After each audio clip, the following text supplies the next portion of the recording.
waxaan ku dhaaranayaa magaca Ilaahay inaan xilkayga u guto si daacad ah oo danta dalka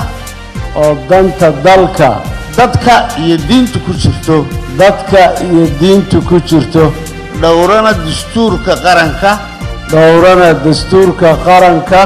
iyo shuruucda kale ee dalka u yaala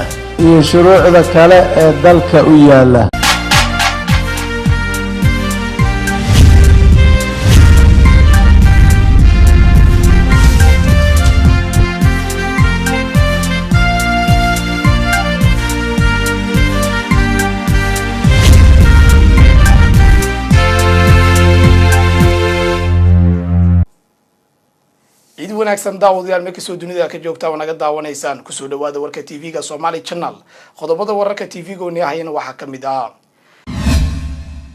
madaxda dawladda federaalka ee Soomaaliya oo shacabka Soomaaliyeed uga hambaliyay munaasabada Ciidul Adha magaalooyinka kala duwan ee Soomaaliland oo si weyn looga dabaaldegay munaasabada Ciidda iyo madaxweynaha Soomaaliland oo shacabka Soomaaliland uga hambaliyay munaasabada Ciidul Adha deegaanada Puntland oo si weyn looga dabaaldegay munaasabada Ciidda goobaha munaasabada Ciidda si weyn looga dabaaldegay ayaa iyadana waxa kamid ah magaalada Kismaayo deegaanada u dhow Jubbooyinka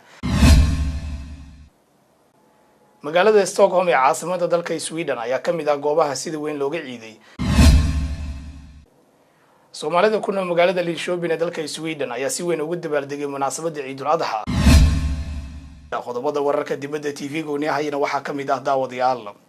dawladda Talyaaniga oo sheegtay in ay kordhinayso rondada ay ku sameeyaan ciidamadeeda badda si looga hortago khatar ku timaada dadka u soo tahliiba wadankaas daawadayaal intaas waxay ahaayeen qodobada wararka TV-ga oo niyahay balse intaan u gudagelin qodobadan iyo qodobo kale ku soo dhawaada qadar adeega ganacsiga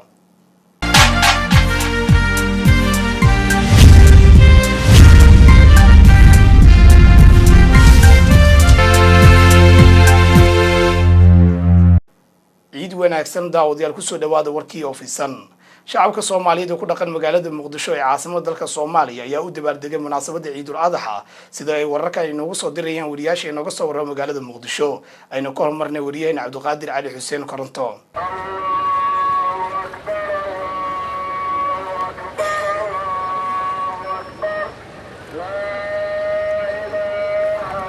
iyadoo maanta ay tahay maalintii koowaad ee Ciidda Arafo oo ay dhammaan ummadda muslimiinta si weyn ugu dabaaldegeen ayaa madaxda ugu sareysa dawladda federaalka Soomaaliya iyo boqolaal ka mid ah shacabka ku dhaqan magaalada Muqdisho waxa ay salaada Ciidda si wada jir ugu tugteen masjidka Isbaahaysiga Islaamka ee magaalada Muqdisho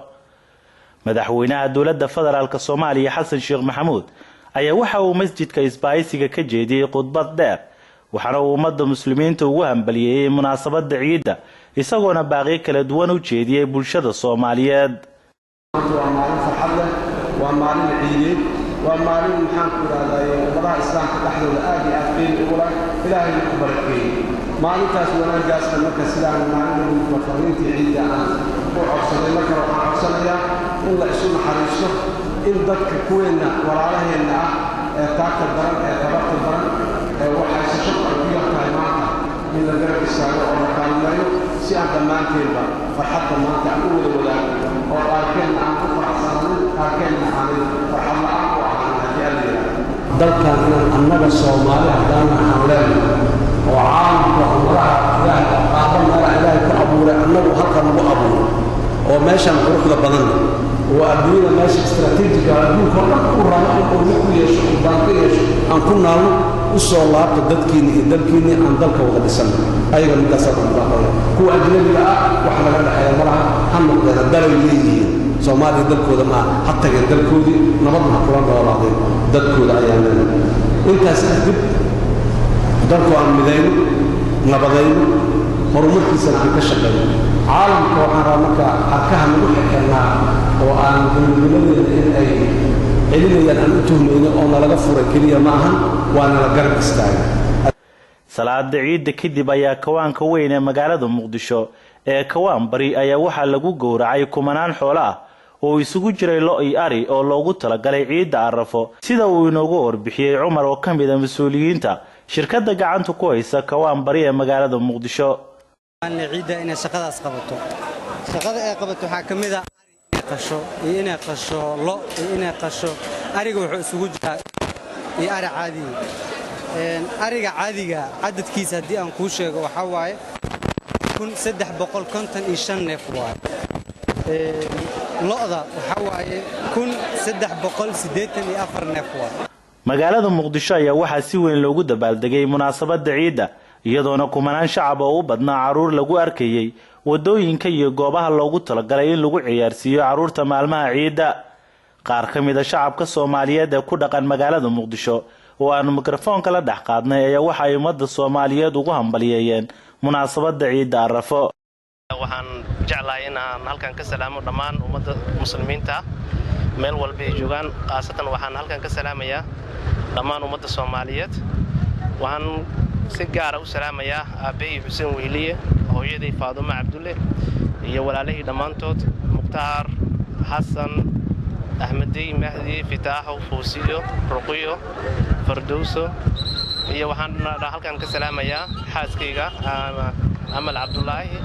ummadda muslimiinta meel kasta oo adduunyada ay ka joogaan qaasatan labada walaal ee adduunkan ugu jecelahay oo iigu nool wadanka Yurub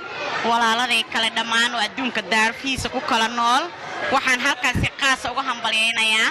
caruurteeda familigeyga reerkan ka dhashay idilkood Soomaalida muslimiinta adduunka meel walba ay ka joogaan waxa uu Soomaaliyeed u hambalyeeynaa ciid wanaagsan يا حسن أمي أتيجي محمد وحاول باليلا ضد الصومالية أو هل كان كانن عادي سارة ولا شيء قروح ولا شيء عادي تستور عيد مبارك السلام يا هويدا الكير في شيخ صالح يا هويدا شادي هويدا ذهب شيخ صالح يا سلام يا ولا لهيجا انت مخلكي مخلكي تقانا وعادي أدوغو فرحسنا هاي عيدة وحاليها الصومالي ودن مال البيجوكتو عيد ونكسن كل عام وأنتم بالخير runtii meeshan caruurta ku ciyaarayso waa meel aan toobeynay in badan aan sugeynay waayo ma lahayn ciida maalinta ciida caruurta meel aan keensano haddaba sida shacabka Soomaaliyeed ee ku dhaqan magaalada Muqdisho ay ugu dabaaldegeen munaasabada Ciidul Adha haddii aynu intaas uga gudubno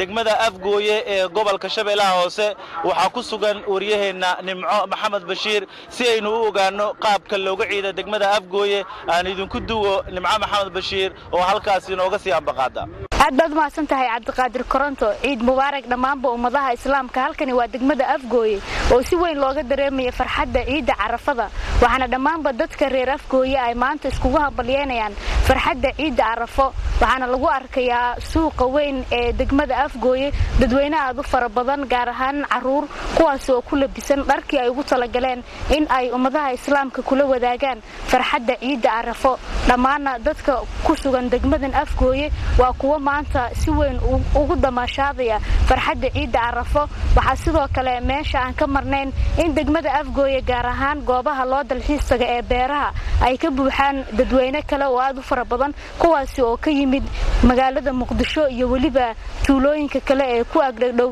degmadan tani Afgooye dadweynaha ku nool degmada Afgooye ee gobolka Shabeellaha Hoose ayaa saaka u dareeray tukashada salaada ciida Arafo oo kamid ah ciidaha islaamka waxaana xaafadaha degmada Afgooye maanta laga dareemayay farxadda ciida inkastoo aysan jirin damaashaadkii iyo ciyaarihii kala duwanaa ee dadka reer Afgooye looga bartay maalmahan oo kale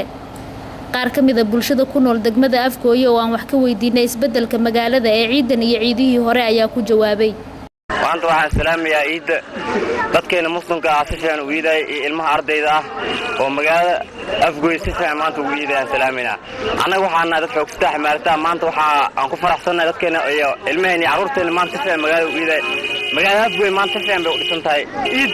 meel kale joogso baaqo meel kale maraan ay waysan yihiin maanta waa faraxsanahay muslimkeena saasa u salaaminaa iyo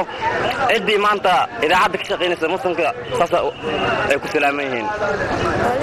بالله مقعي هو محمد عبد الرزاق أحمد محمد فرحة عيد كور ما تسوي في البيت عيد ما أنت وعيد ونكسن بقول كي بقول مسلمين تأمان وهم بلينا يا هاي هذه ما دقمة أفقول دقنت بس حمرة هذا الحسان وقتل أنا جا حمرة هذا الحسان وقي ماذا إن ديرها اسكت دابض يا سلام يا سلام هل كان وحاك سلام يا دمان مسلمين تجرهن hooyaday iyo aabbahay saaxiibaday dhammaan waa salaamaya ciid wanaagsan iyo dhammaan saxaafadiinta Soomaali Channel. عليكم السلام waxaan salaamayaa dhamaan inta oo idaacada ka shaqeyso dhamaan si ay u dhan yihiin waxaan halkan ka salaamayaa muslimiinta oo dhan ciid wanaagsan ayaan leenahay si fiican ayaan u ciidin waxaan nin iska xoogsta oo baar ka shaqeeya sida darteed waxaan halkan ka salaamayaa walaashii qaaliga Ayni Maxamed Abuukar iyo gabadheeda Raxmo iyo wiilkayga Ilyas oo maanta ku ciiday magaalada Muqdisho annaan ku ciiday Afgooy laba meelna aan kala joogno sidaas salaam maana ciid waa iska fiican waa kala socotaa waa kala iibsanayaan ciidana ka sii wanaagsan tahay weli magacayga waa Naaji Axmed Cali Saif Nimar waxaan salaamayaa dadka kor ay jiraan ما شاء الله صومالي يعني حتى نمد ما شاء الله والله دد بدل ما شاء الله بس انت يرجع الصلاه عيد ونكسن ان شاء الله امين دمان ددوينها ابقوا يكونون وعن سلامه يا اسماء محمدور مدحوينها الشال انه معنا ميشان كفيرتو لما نعود ونكسن وفرحتناي مع الفايزين ومع السايزين معي ويوسف محمد نور او كوكو ايانكم انا دير ابقوا اسمع علي محمد انيغو ku dhaqan degmada Afgooye waxaan salaamayaa dadweynaha ku noqon shacabka Soomaaliyeed waxaan si salaamayaa walaashada Sweden ku maqan iyo walaalkayga Holland jiro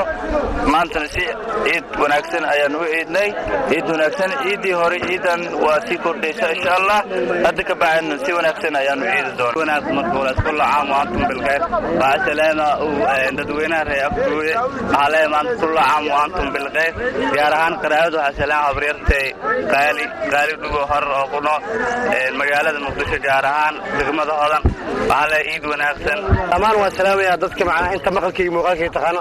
صاحب ذي يكون كل الدبده يكون ذكر رب السلام أنت مقالك تخنا ما شاء الله هذا فرح سلام أنت أبقي هذا اللي يعيد ضدك أنا بروخيسين ما شاء الله والبسية والبشر يا من فرح لك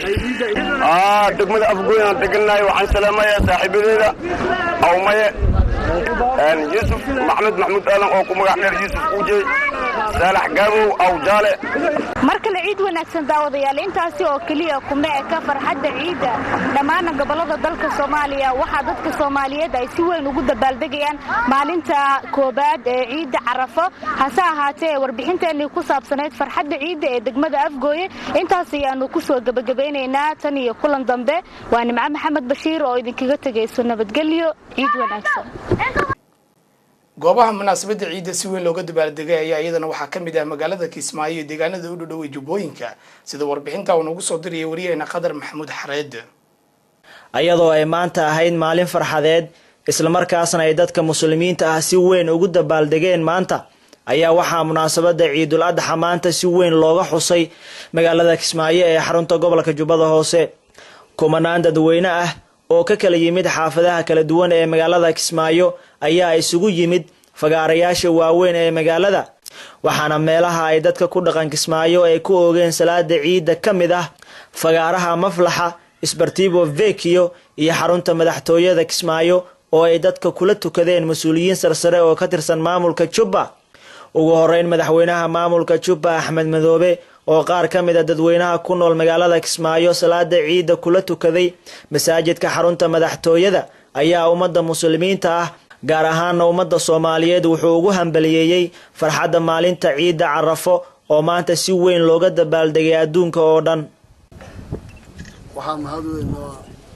farxadna maanta ilaahay uu ku mahadsan subhanahu wa ta'ala isaga usugnaatay mahad oo dhan inaan maanta ku jiro maalintii ciida weyneed ee Ciidul Adha oo ah maalinta ugu weyn ciidaha labada ay muslimiinta inay tahay ciidii weyneed waxaan u rajaynayaa shacabka Soomaaliyeed iyo shacabka muslimiinta guud ahaan iyo gaar ahaan shucuubta degan Jubbaland in ciidan ciideeda ay ku gaaraan farxad barwaaqo waxaan rajaynayaa oo ilaahay uga baryaa inay noqoto ciid sanadkaas sanadkiisa qof waliba isbedel iyadoo dareemaya uu ku gaaro iyadoon ilaahay uga baryana intii dhibatayna inuu dambi dhaafo inta noolna inuu xaqa waafajiyo intaa ka suko waxaan rabaa inaan guud ahaan u gudbiyo salaantayda ku saabsan munaasabadda ciidul adxaa guud ahaan shucuubta muslimiinta gaar ahaan soomaalida gaar ahaan dadka jubbooyinka inaan gaarsiiyo salaantaas iyo bogaalintaas maalinta ciiddaa ku saabsan salaantaa kadib waxaan rabaa inaan hal kelmad ku darsado oo ah Soomaaliya guud ahaan gaar ahaan dadka reer jubbooyinku waxay garanayaan 22 sano dhibaatada taagneed waxa dhacay mushkiladda iyo dhibaatada intay leedahay waxaan isleeyahay dhibkaas dhacaya mushkiladaas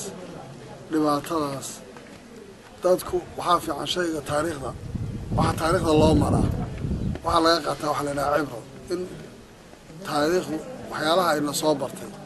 inaan siyaaro badan uga faa'iideysano wax badan aan ka kororsano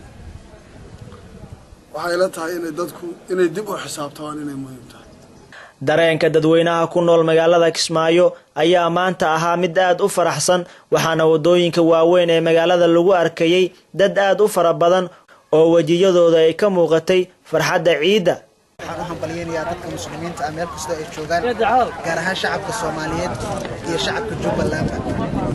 aad iyo aad maanta u faraxsanahay waxaan salaamayaa caa'iladayda iyo familygayga hooyaday Maryam Cali iyo aabahay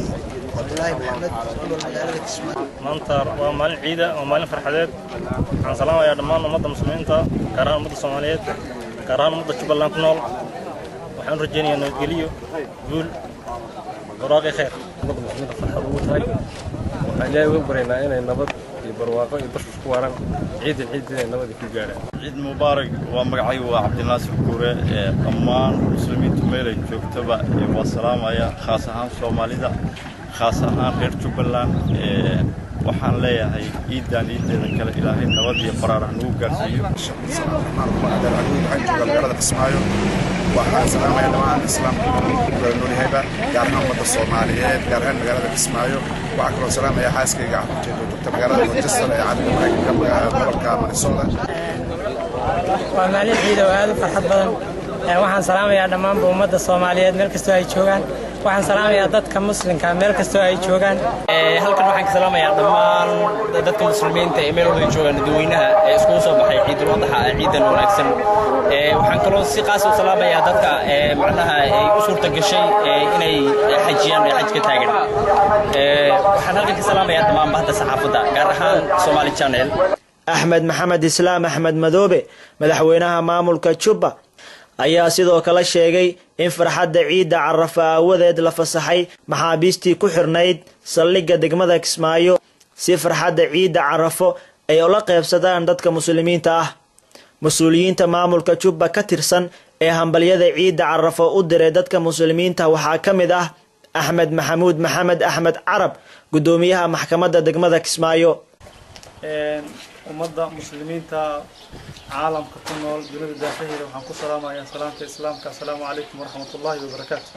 bacda salaam waxaan salaamayaa ummadda muslimiinta Soomaaliyeed meel walba adduunyada ku nool yihiin waxaan salaamayaa ummadda muslimiinta oo ku nool gobolada jubbooyinka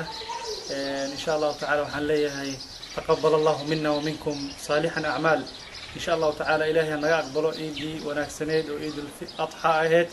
insha Allah ta'ala waxaan leeyahay ummadda Soomaaliyeed oo gobolada jubbooyinka ku nool waxaan leeyahay walaalayaal aan iscafino dhamaanteen cafi insaan waxaan isdhahno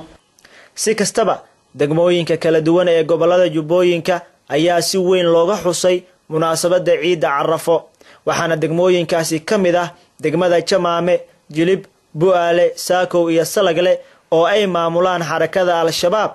iyo sidoo kale degmooyinka Badhaadhe Afmadow Doobley iyo deegaanada kale ee ay maamulaan maamulka Jubba iyo ciidamada AMISOM Khadar Maxamuud Xareed Somali Channel Kismaayo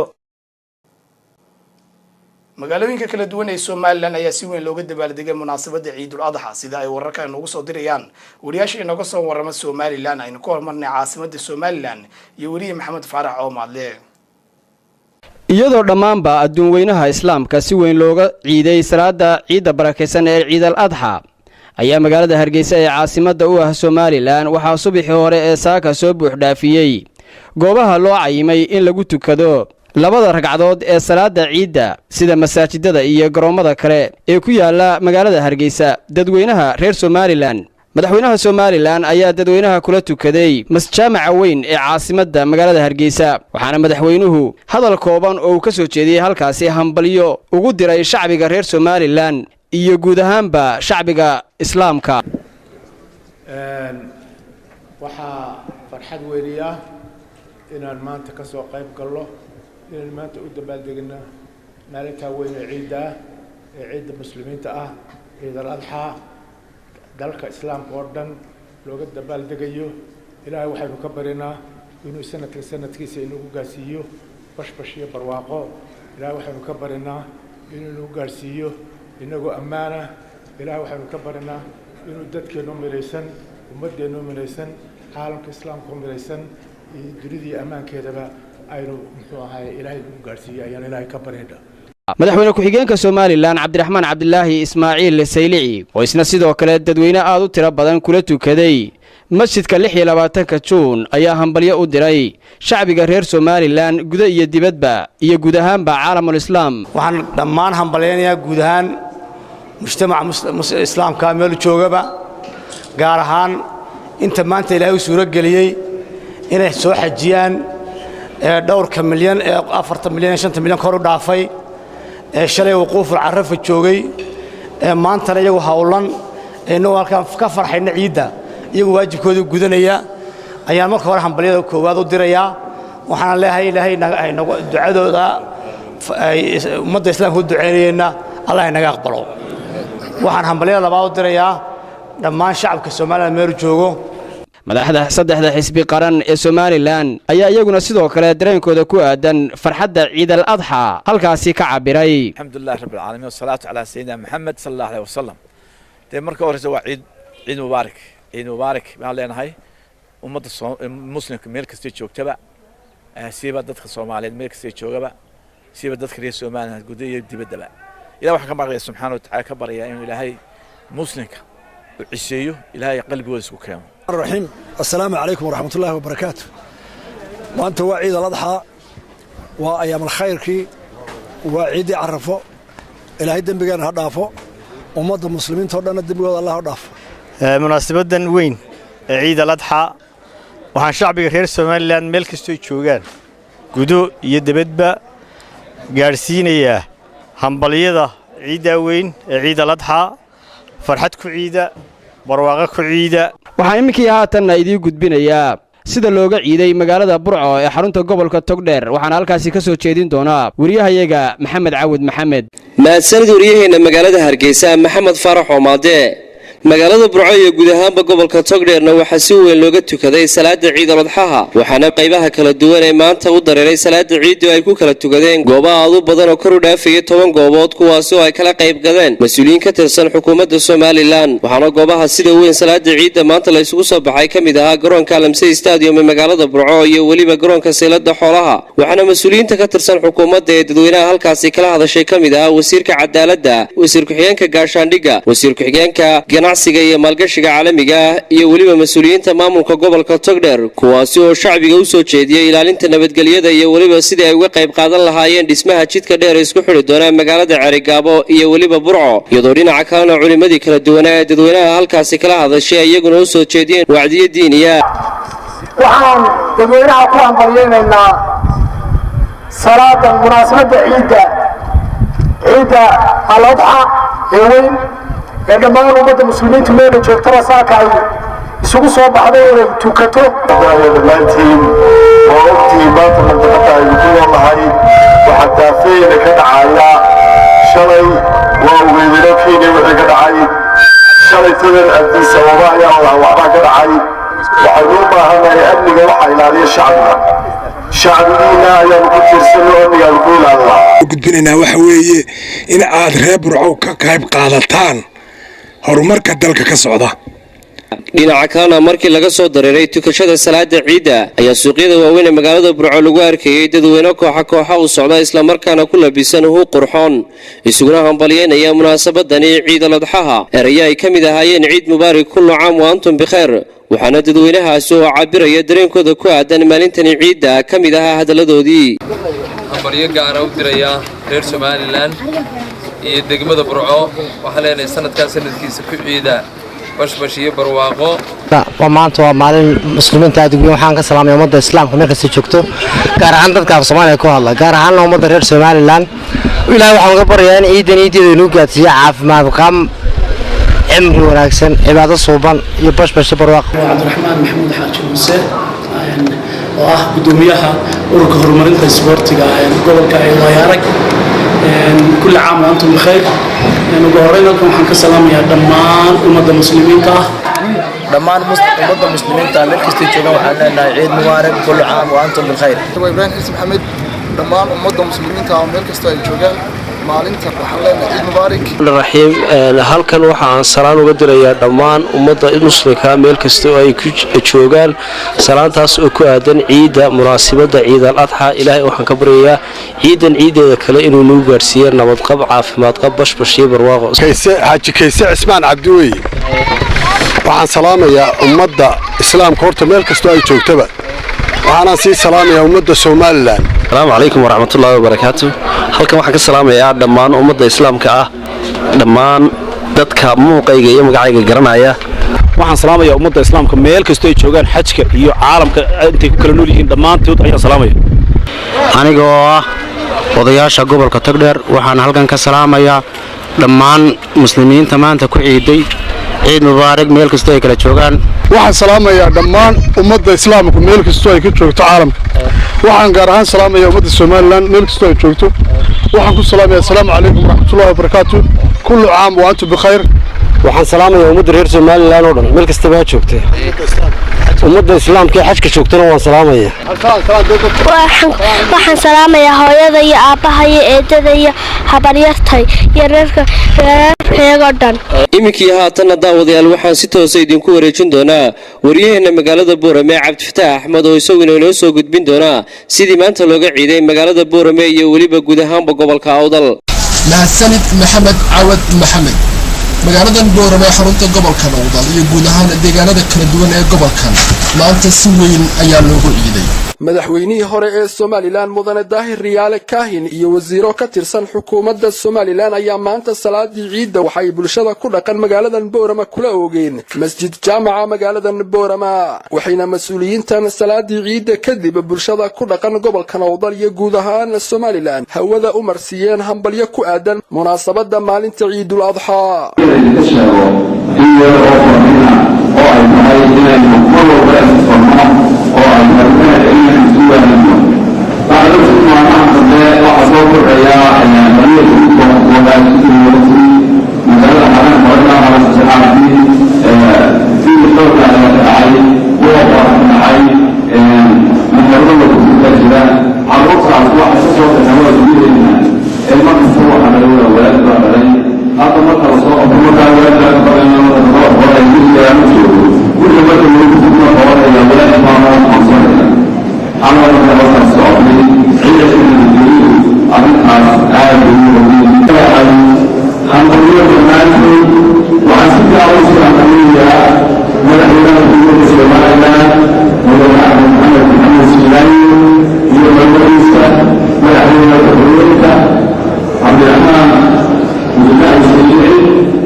gudaha magaalada Boorama lagu arkay caruur aad u faraxsan oo labisan kuwaasoo waalidiintooda ay u heliyaan waxayna caruurtaasi ku damaashaadayeen goobaha caruurta lagu ciyaarsiyo maalinta ciida waxaana qaar kamid ah bulshada ku dhaqan gobolka Awdal ay hambalyo hawada u marsiiyeen munaasabada ciidul adha awgeed qaraabadooda eheladooda iyo asxaabtooda dunida ku kala sugan waxaan salaamayaa walaalahay oo ku kala nool daafaha adduunka caalamka waxaan salaamayaa mujtamaca kale ee magaalada gobolka awdal khaasatan gobolka awdal ku nool waxaan kaloo salaamayaa asxaabtayda intii muuqayga iyo magacaygaba garanaysaa magacayga axmed maxamed barqadle waxaan salaamayaa muslimiinta meel kasta oo caalamka ay ka joogaan waxaan kaloo salaamayaa hooyaday maka cabdulaahi warsame oo ingiriiska laaster gasha walaalkay cabdishiid maxamed barqadle oo laaster gala walaalkay abduqaadir maxamed barqadle oo swidana xuseen maxamed barqadle oo denmark xaaskiisa ciyaalkiisa cusmaan maxamed barqadle oo switzerland xaaskayga ciyaalkayga oo hadda hargeysa ku sugan كل عام وأنتم بخير. dhammaan ummadda muslimiinta meel kasta ay joogaan ciid mubaarak waxaan aad iyo aad hambalyo ugu dirayaa dhammaan ummadda muslimiinta gaar ahaan ummadda Soomaaliyeed anigoo ah Xabshuur Galde waxaan halka salaan qiimo badan uga dirayaa hooyadii macaan walaalaha iyo qaaliga iyo dhammaan ehel qaraabo ummadda islaamka iyo asxaabta inta aan soo koobi karin oo dhammaantood aniga u rajeynaya hambalyada ciidana u diraya waxaan ka salaamayaa waalidkayga walaashay oo iyadna qurba joogto Caasha Axmed Xuseen iyo walaalahay dhammaan dadka muslimiinta waxaan leeyahay kullu caam wa antum bikhair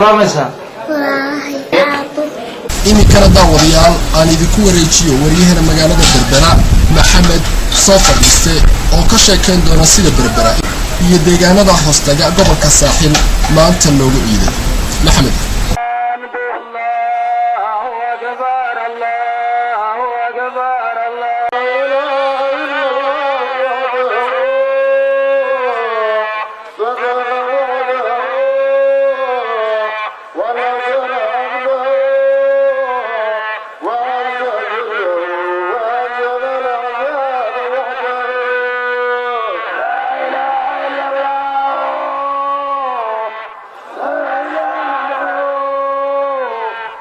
mahadsanid wariyahayaga gobolka awdal cabdifataax axmed imika iyo haatanna magaalada berbera iyo sida looga ciiday munaasabadda ciidul adha ayaa saaka si ballaaran la isugu soo baxay magaalada berbera iyadoo shacbi weynaha reer berbera soo buuxdhaafiyeen fagaarayaasha ciidul adha lagu tukado ee ku yaala magaalada berbera waxaana shacabkii ugu badnaa saaka salaada ciidda ku tukadeen garoonka weyn ee dugsiga Bursade Secondary School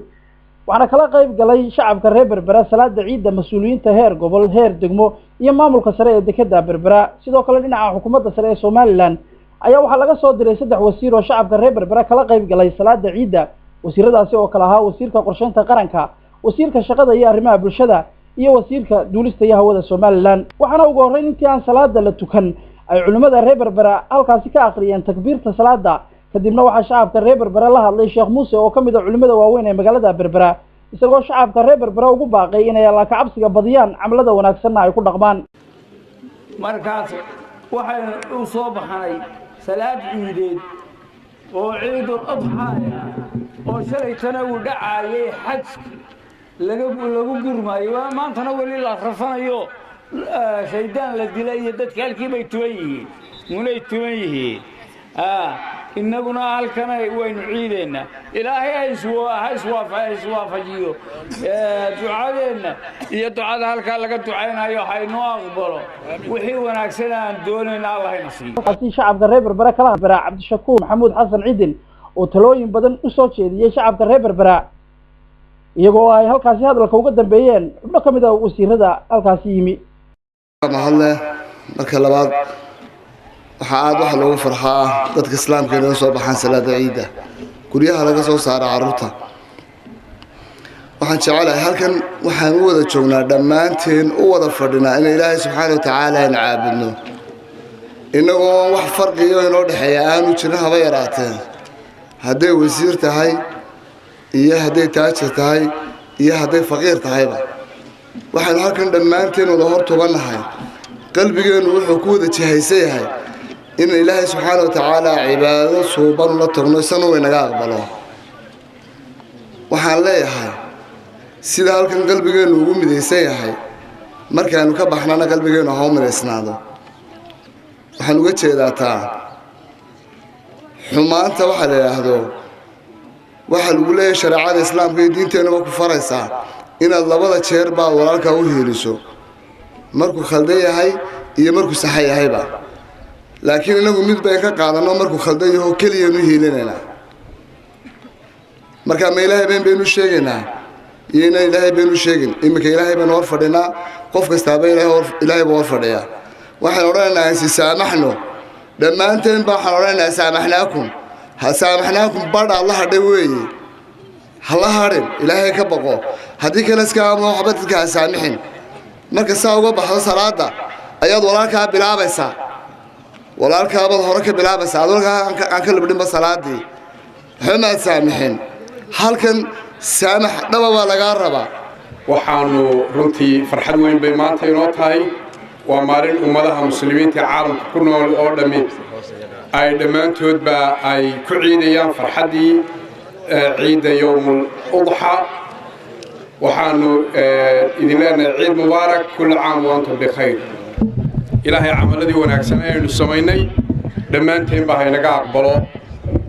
khaatimadeennana ha wanaajiyo waxaanu idinku nimi inaanu ciidda idinla qaybsanno farxadda waxaanu madaxweynihiina idinka sidnaa qarankan muxuu ahaa hambalyo iyo bogaadin walaalayaal hadal badani kuma jiro meeshan ummadaha gobtaahi waxay leeyihiin wax mideeya oo ay wada leeyihiin waxaa ka mida tan aynu maanta joogno oo ah farxad inaynu ku wada ciidno بسم الله الرحمن الرحيم الحمد لله رب العالمين والصلاة والسلام على رسول الله صلى الله عليه وسلم والله ليال إلهي عماش عين صوص سميني يتمان تين ودنا إلهي نجا أقبله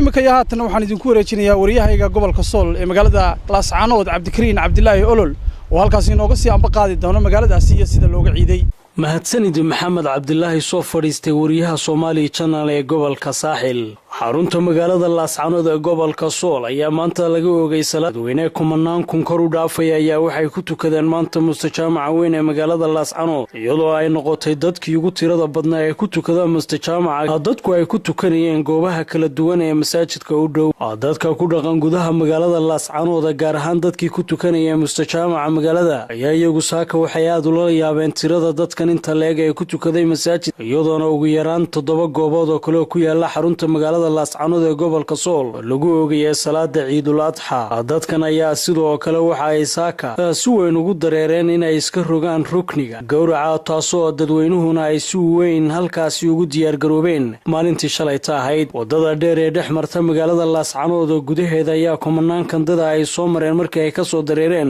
mustajaamaca weyn ee ku yaala magaalada Laascaanood iyadoo halkaasina gabi ahaan ay xidhmeen isu socodkii gaadiid ayna isdhex qaadi kari waayeen baabuurta joogta magaalada Laascaanood iyo dadka iyagu ka soo dareeray mustajaamaca magaalada Laascaanood oo noqday meesha ugu dadka faraha badan ee maanta goobaha lagu tukanayo guud ahaan xarunta gobolka Sool ayaa si weyn looga ciiday maanta Cabdikariin Maxamuud Ismaaciil ahna ganacsadaha Soomaali weyn halkan waxaan hambalyo iyo bogaadin uga dirayaa dhammaan ummadda islaamka meel kasta ay joogto waxaan leeyahay kulli caam wa antum bil khayr ciidan ciideeda waxaad ku gaadhaan nolol iyo barwaaqo iyo bashbash sanadkan sanadkiisa dambe Soomaali weyn oo mid ah haddii ilaahay idmo assalaamu calaykum abtida daafaha caalamka meel kala joogaan waalidiintii iyo qoyskayga waxaan sidoo kale ka salaamayaa dhammaan cid kasta muuqayga iyo magacayga wataqaana sidoo kale waxaan dhalinyarta Soomaaliyeed kula dardaarmayaa maalinta ciid waa maalin qaali laakiin dhalinyar badan Soomaaliyeed waa maalinta farxad inta ka tira baato waxay bilaabaan bilowda marka wax kula talinayaa maalinta bilowda iska daayaan hooyo salaamsa iyo aabe yaa kale walaalada yaa walaalada ciidda dhar ma lagu iibiyey maxaa lagu iibiyey nacnac ma lagu gaday yaa عليكم مبارك محمد السلام على أمة الإسلام كامل كسر شفتوا أنا عيد مبارك يوسف الإسلام قدام والسلام عليكم ورحمة الله وبركاته. كل تهنئة يا مسلمين تقدم مال الله مال الجيران إن أيكون عيدان خير يا غيرين يا برواقة عليها أعاده الله علينا في مثل هذا اليوم. الرحمن الرحيم. halkan waxaan ka salaamayaa aabahayga qaaliga cali xaasho ku nool waddanka Ingiriiska gaar ahaan waxaan salaamayaa habaryartay oo soo korisay xaali Yuusuf Ibraahim gaar ahaan waxaan salaamayaa ummadda islaamka meel kasta joogto gaar ahaan ummadda Soomaaliyeed halkan waxaan ka salaamayaa reer Laascaanood dhammaan salaamayaa carruurtayda Cabdimajiid oo ilka yaag taagan Cabdijaliil Cabdijabaar Safa iyo Marwa iyo hooyadood iyo dhammaan reer Laascaanood walaaladee ku kala nool Soomaaliya Turkiga iyo Canada iyo dhammaan ummadda muslimiinta waxaan Ilaahay uga baryaynay ku gaaraan ciidda bashbash iyo barwaaqo waxa kale ka salaamay عيد مبارك وأنتم بخير كل عام وعنهم بلينا تيفيجا صومالي channel وحنا كم هي تيفيدا وعن سريع كشقية قول وحنا كشقية هرمونات بالشدة haddana si toos ugu wareejiya wariyahayaga gobolka Daadmareer Barwaaqo Aadan Maxamuud ku soo dhawow Barwaaqo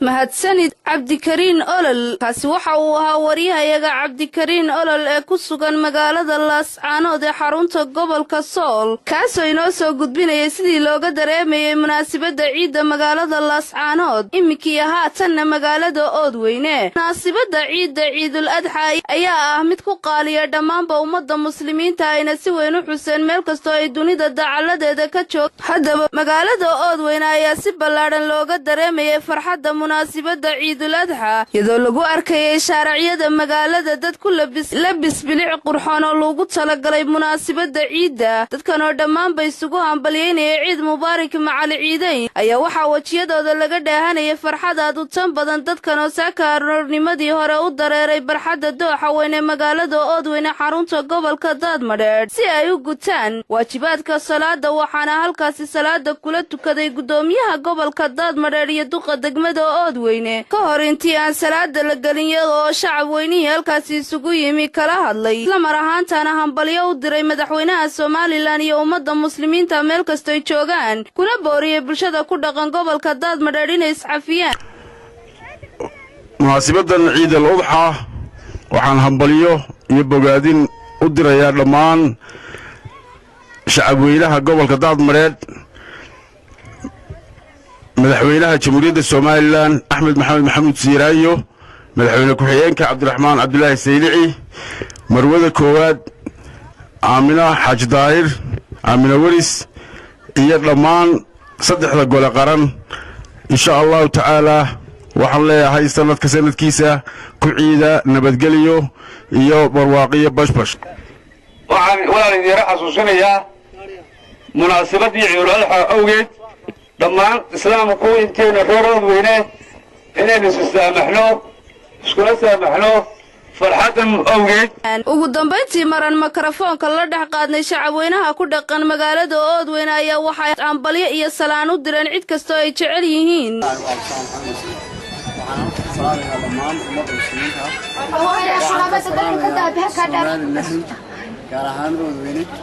waxaan leeyahay kullu caam وأنتم بخير.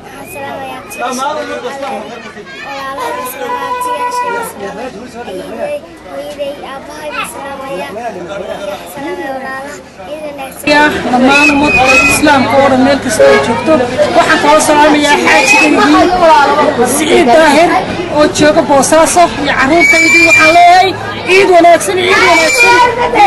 ku ciida waxaan salaamayaa dhammaan shacabweynaha Soomaaliland meel kasta ay joogaan iyo ummadda islaamka waxaan kaloo aan salaamayaa madaxweynaha Jamhuuriyadda Soomaaliland Axmed Maxamed Maxamuud Siilaaye iyo madaxweyne ku-xigeenka waxaan kaloo aan salaan qiimeeyay qaybadaha kala dirayaa adeerka Ismaaciil Xuseen Jaamac oo ku nool dalka Ingiriiska waxaan kaloo aan salaamayaa dhammaan abtiyada oo jooga Khaliijul Carab dhammaan waan salaamayaa iyo dhammaan inta magacayga iyo muuqayga ma taqaanaa madaxweynaha Soomaaliland meel kasta ay joogaan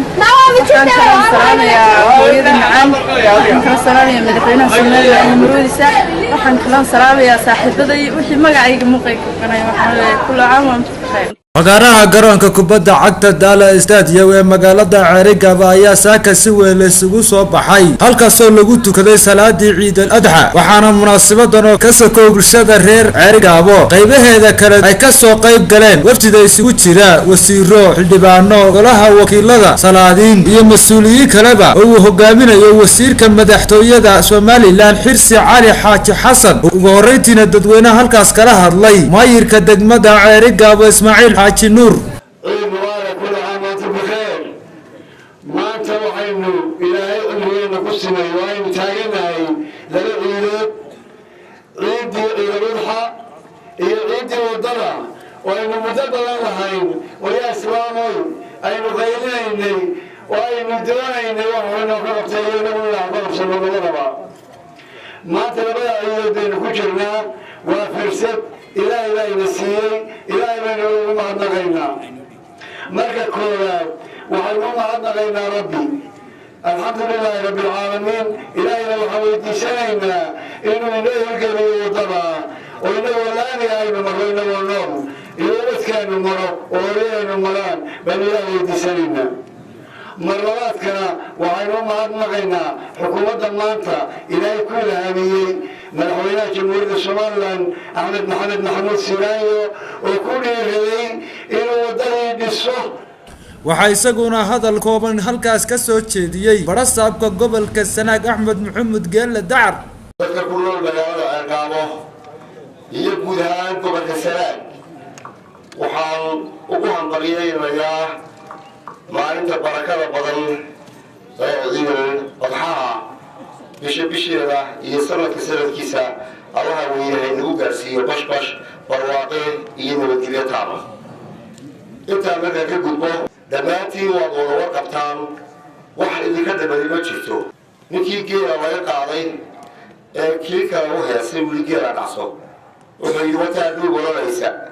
wataa dheyga sultan hadhow bay dolashaa oo ma dhex joogi tiraahdaa waa dhalaana dhacso ninkii oran lahaa dhul baalaweyo waynoo wada sheeg jeebkaan gacanta gelino aynu ku tabarracno wixii ilaahayna siiyey dawgaas xanuunka badan ku hayay xaasaskeeda iyo dadkeeda xanuunsanaya ugu dambeyntiina dadweynaha la hadlay wasiirka madaxtooyada Somaliland Xirsi Cali Xaaji Xasan عيد مبارك كل عام وانتم طيبين إلهي سبحانه وتعالى عيد العيد قارسيو عافمات أمان iyo horumar ilaahay idinku gaarsiiyo ciid gudi ahaan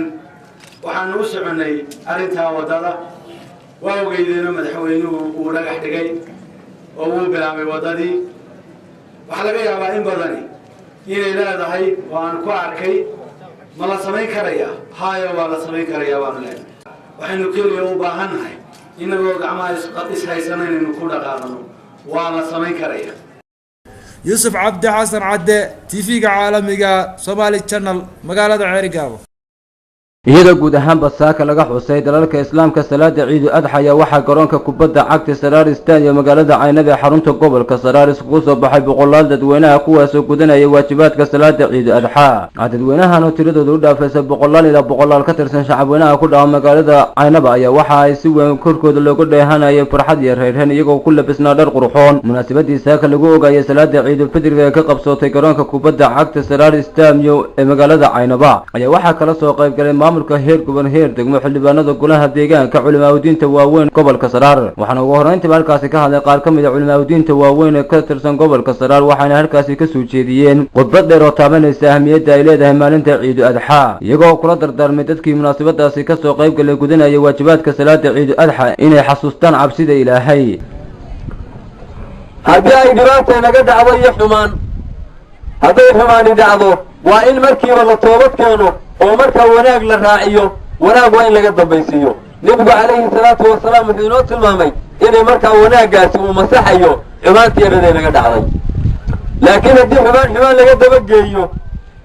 xumaan kalena way ka sii dambayni dabadeetana maxay noqonaysaa dee xumaantu ma la iska sii irtikaabanaya haddaba roobkii ilaahay subya inagu yaynaan qaribin war ilaahay imisuu ina leeyahay walaa tufsiduu fi lardi baxda islaaxihaa la isku gurayna hal iska daayo oo waxa weeyaan qofku naftiisii buu biimaynaya ilaahayna quraanka wuxuu inagu leeyahay walaa tulqu bi aydiikum ila tahluka warna fihiina idinku mahlakaha ku riina gudoomiyaha gobolka Saraar Axmed Cali Nuur oo isaguna munaasabadaasi ka hadlay ayaa ummadda islaamku meel kasta ay joogto gaar ahaan ummadda reer Somaliland hawada u mariyay hambalyo ilaahayna uga bariyay in sanadkiisa bashbash iyo barwaaqo ay ku gaaraan waxa uu sidoo kale gudoomiyaha gobolka Saraar Axmed Cali uu dadka ku bogaadiyay ka qayb qaadashada majaajid laga yeelaamiyay munaasabadii maanta lagu xusaayay salaada ciid adxa iyo waliba ka qayb qaadashada qaran urusiga iyo dhisida wadada dheer ee isku xidha gobolka gobolada Togdheer iyo Sanaag Axmed Cali Nuur gudoomiyaha gobolka Saraar waxa uu sidoo kale bulshadii goobtaasi ku sugnay ugu baaqay inay ilaaliyaan ammaanka isla markaana ay gacan bira kaga hortagaan cid kasta oo khalqal waxyeelo gaarsiinaysa amniga waxa markaa loo baahan yahay inaynu xaq iyo cadaalad wax kasta oo dhacdo lagu soo marka ugu horeysa oo aynu soo noqono kitaabka Ilaahay iyo sunnadiisa taasi waxay keenaysaa inaynu kala badbaadno gabi ahaanteedba inaynu warada soconayno weyna dhaxalsiinaysaa intaa waxay raaca waxaad ogtihiin wadanka inuu horumar badan ka soconayo horumarka waxa loo baahan yahay inaynu ka qayb qaadano waxa jira dariiq maraya gobolka bartimihiisa maraya oo beredawad madaxweynaha Jamhuuriyadda Soomaaliya uu dhagax dhigay oo u baahan waxtar fara badan iyo ka qaybgal fara badan wada ogtihiin intii munaasabadaasi socotay ayaa telefishinka caalamiga Somali Channel profile kala dhaxqaaday dadweynihii goobtaasi ku sugnaa waxa ay hawada u mariyeen ummadda islaamka meel kasta ay joogaan hambalyo subhanahu wa salatu wassalamu ala rasuulillah waxaan jecelnahay aniga kulliye qodlaya maga gudoomiyaha gobolka Saraar iyo shacab weynaha gobolka Saraar degan marka hore halkan aan tahniyada ciida uga diro oo leeyahay ciid wanaagsan dhamaantiin dumar caruur iyo waayeel waxaan kaloo jecelahay halkan tahniyada ciida uga diro madaxweynaha Jamhuuriyadda Soomaaliya laga dhisay la doonayay in wax loo ilaaliyo culimadii ka socotay halkan ay yimaadaan ku ciida farxad iyo baraare iyo barwaaqaba iyo ummadda reer Soomaaliland dhamaanteedba iyo madaxweynaha ku-xigeenka Jamhuuriyadda Soomaaliland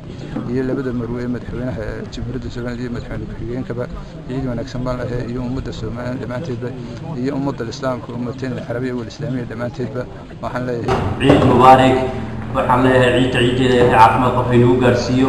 waxa kaloo aan ka hambalyeeyaa madaxweynaha Jamhuuriyadda Soomaaliland Axmed Maxamed Siraayo iyo marwadiisa qaaliga Aamina Jirde waxaan leeyahay ciid mubaarak dhammaan ummadda muslimiinta waxaan leeyahay hambalyo munaasabada ciida waxa kale oo leeyahay dadweynaha gobolka Saraar nabadgelyada hal ilaaliyo nabadgelyadu waa qaali waa waxa aynu ku noolahay intaas oo mujtamaci maanta isku timaadeen haddii aanay nabadgelyo jirin dhammaan ummadda muslimiinta meel kasta ay joogto daafaha dunida waxaan kaloo halkan ka salaamayaa ummadda reer Soomaaliland gudaha dibadda meel ay joogaan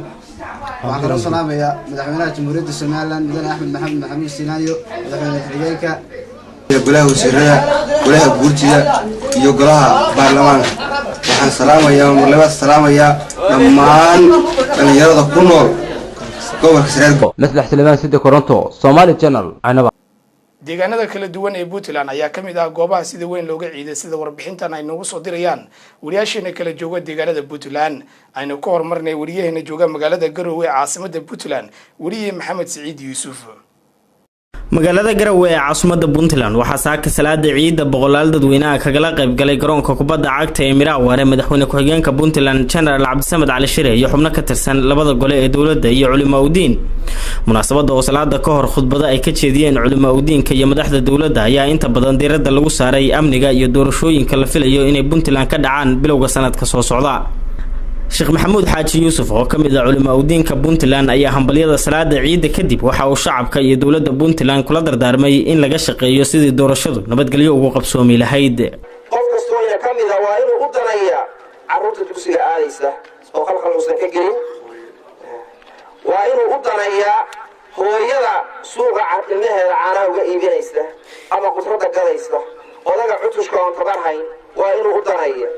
كلمات باجدة سومالها يكون مع معضو لكن باطل لكن دقن كيدو وصعده وعد كيدو أما كعوني أما كعيدي سيدا سوكر وحين أوبا عنها وقت كان قد يسبت دعيه أما دورشو أي إيمانيسو ما دا سوكر إلا بربرين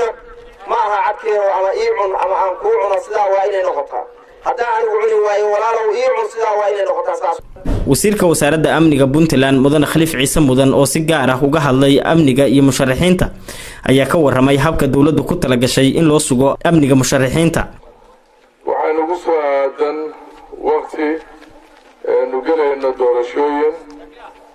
doorashooyinkaas oo aan soo dhaweynayno qof kasta oo ka soo qayb galayo sharaxaya qof kasta oo muwaadin xaq u leeyahay inuu sharaxo waa soo dhaweynaynaa haddaanu amniganahay waxaanu ballan qaadaynaa qof kasta oo murashaxa iyo qof kasta oo muwaadina inaanu nabadgelyadiisa sugno inaanu ku dadaalo in ay nabad inoogu dhammaato munaasabadaas aynu sugayno waxaan ku dadaalaynaa inaanu qof walba soo dhoweyno qof walbana waxaanu kula dardaarmaynaa inuu sameeyo hoggaansan nidaamka dalka u degan dalkan waxaa loo xilsaaray inay nabadiisa sugaan ciidamada amniga oo kala duwan. madaxweyne ku-xigeenka Puntland General Cabdisamed Cali Shire oo munaasabada soo gabagabeeyay ayaa sheegay in xukuumaddiisa ay ka go'an tahay inay dhacdo doorasho xor ah oo uu ka qayb galo qof kasta oo sharcigu u ogol yahay inuu isu soo sharaxo Puntland isagoo uu tilmaamay in cadowga Puntland ay doonayaan inay doorashada khalkhal geliyaan. waxaanu ballan qaadaynaa ilaahay hortiina ku ballan qaadaynaa inaanu geli doono samayna doono doorasho xor ah oo xalaal ah nin kastana ay u furan tahay inuu isa sharaxo xaqna uu leeyahay inuu isa sharaxo laakiinse waxa weeye waa in nidaamka iyo asluubta iyo shuruudda lagu gelayo doorashada in la ilaaliyo waa lagama maarmaan waxaan isleeyahay xagga nabadgelyada iyo amniga wasiirka amniga ayaa si faahfaahsan uga hadlay ma jecel inaan hadalkiisii kaga tunto laakiinse waxaan idin xaqiijinayaa marka waqtigaas soo dhowaado in awaamir iyo shuruucba laga soo saari doono taasoo looga gol leeyahay in nabadgelyada iyo xasiloonida lagu ilaaliyo waxaan ilaahay inoo ka baryayaa inay doorashadaas inoo ku dhacdo si hufan oo xalaala oo nabadgelyana ku dheehan tahay waxaa loo baahan yahay qof kasta oo innakayna ka mid ah inuu nabadgelyada iyo jiritaanka Puntland uu ilaaliyo qofna wax noqon maayo haddii dalka fawdo iyo dhibaato ay ka dhacdo taasna waa talaynoo maleegayo ama laynana damacsan yahay ilaahayna kuma keeno baan leeyahay mar kale waxaan jeclahay ummadda islaamka gaar meel kasta ha joogto gaar ahaan ummadda reer Puntland waxaan idin leeyahay ciid mubaarak wa kullu caam wa antum bikhayr anoo inoo rajaynaya ilaahay idankii in sanadkiisa iyo kuwa kaloo ka dambeeyaba aynu barwaaqo bashbash horumar nabadgelyo aynu ku gaadhno wassalaamu calaykum waraxmatullaahi wabarakaatu.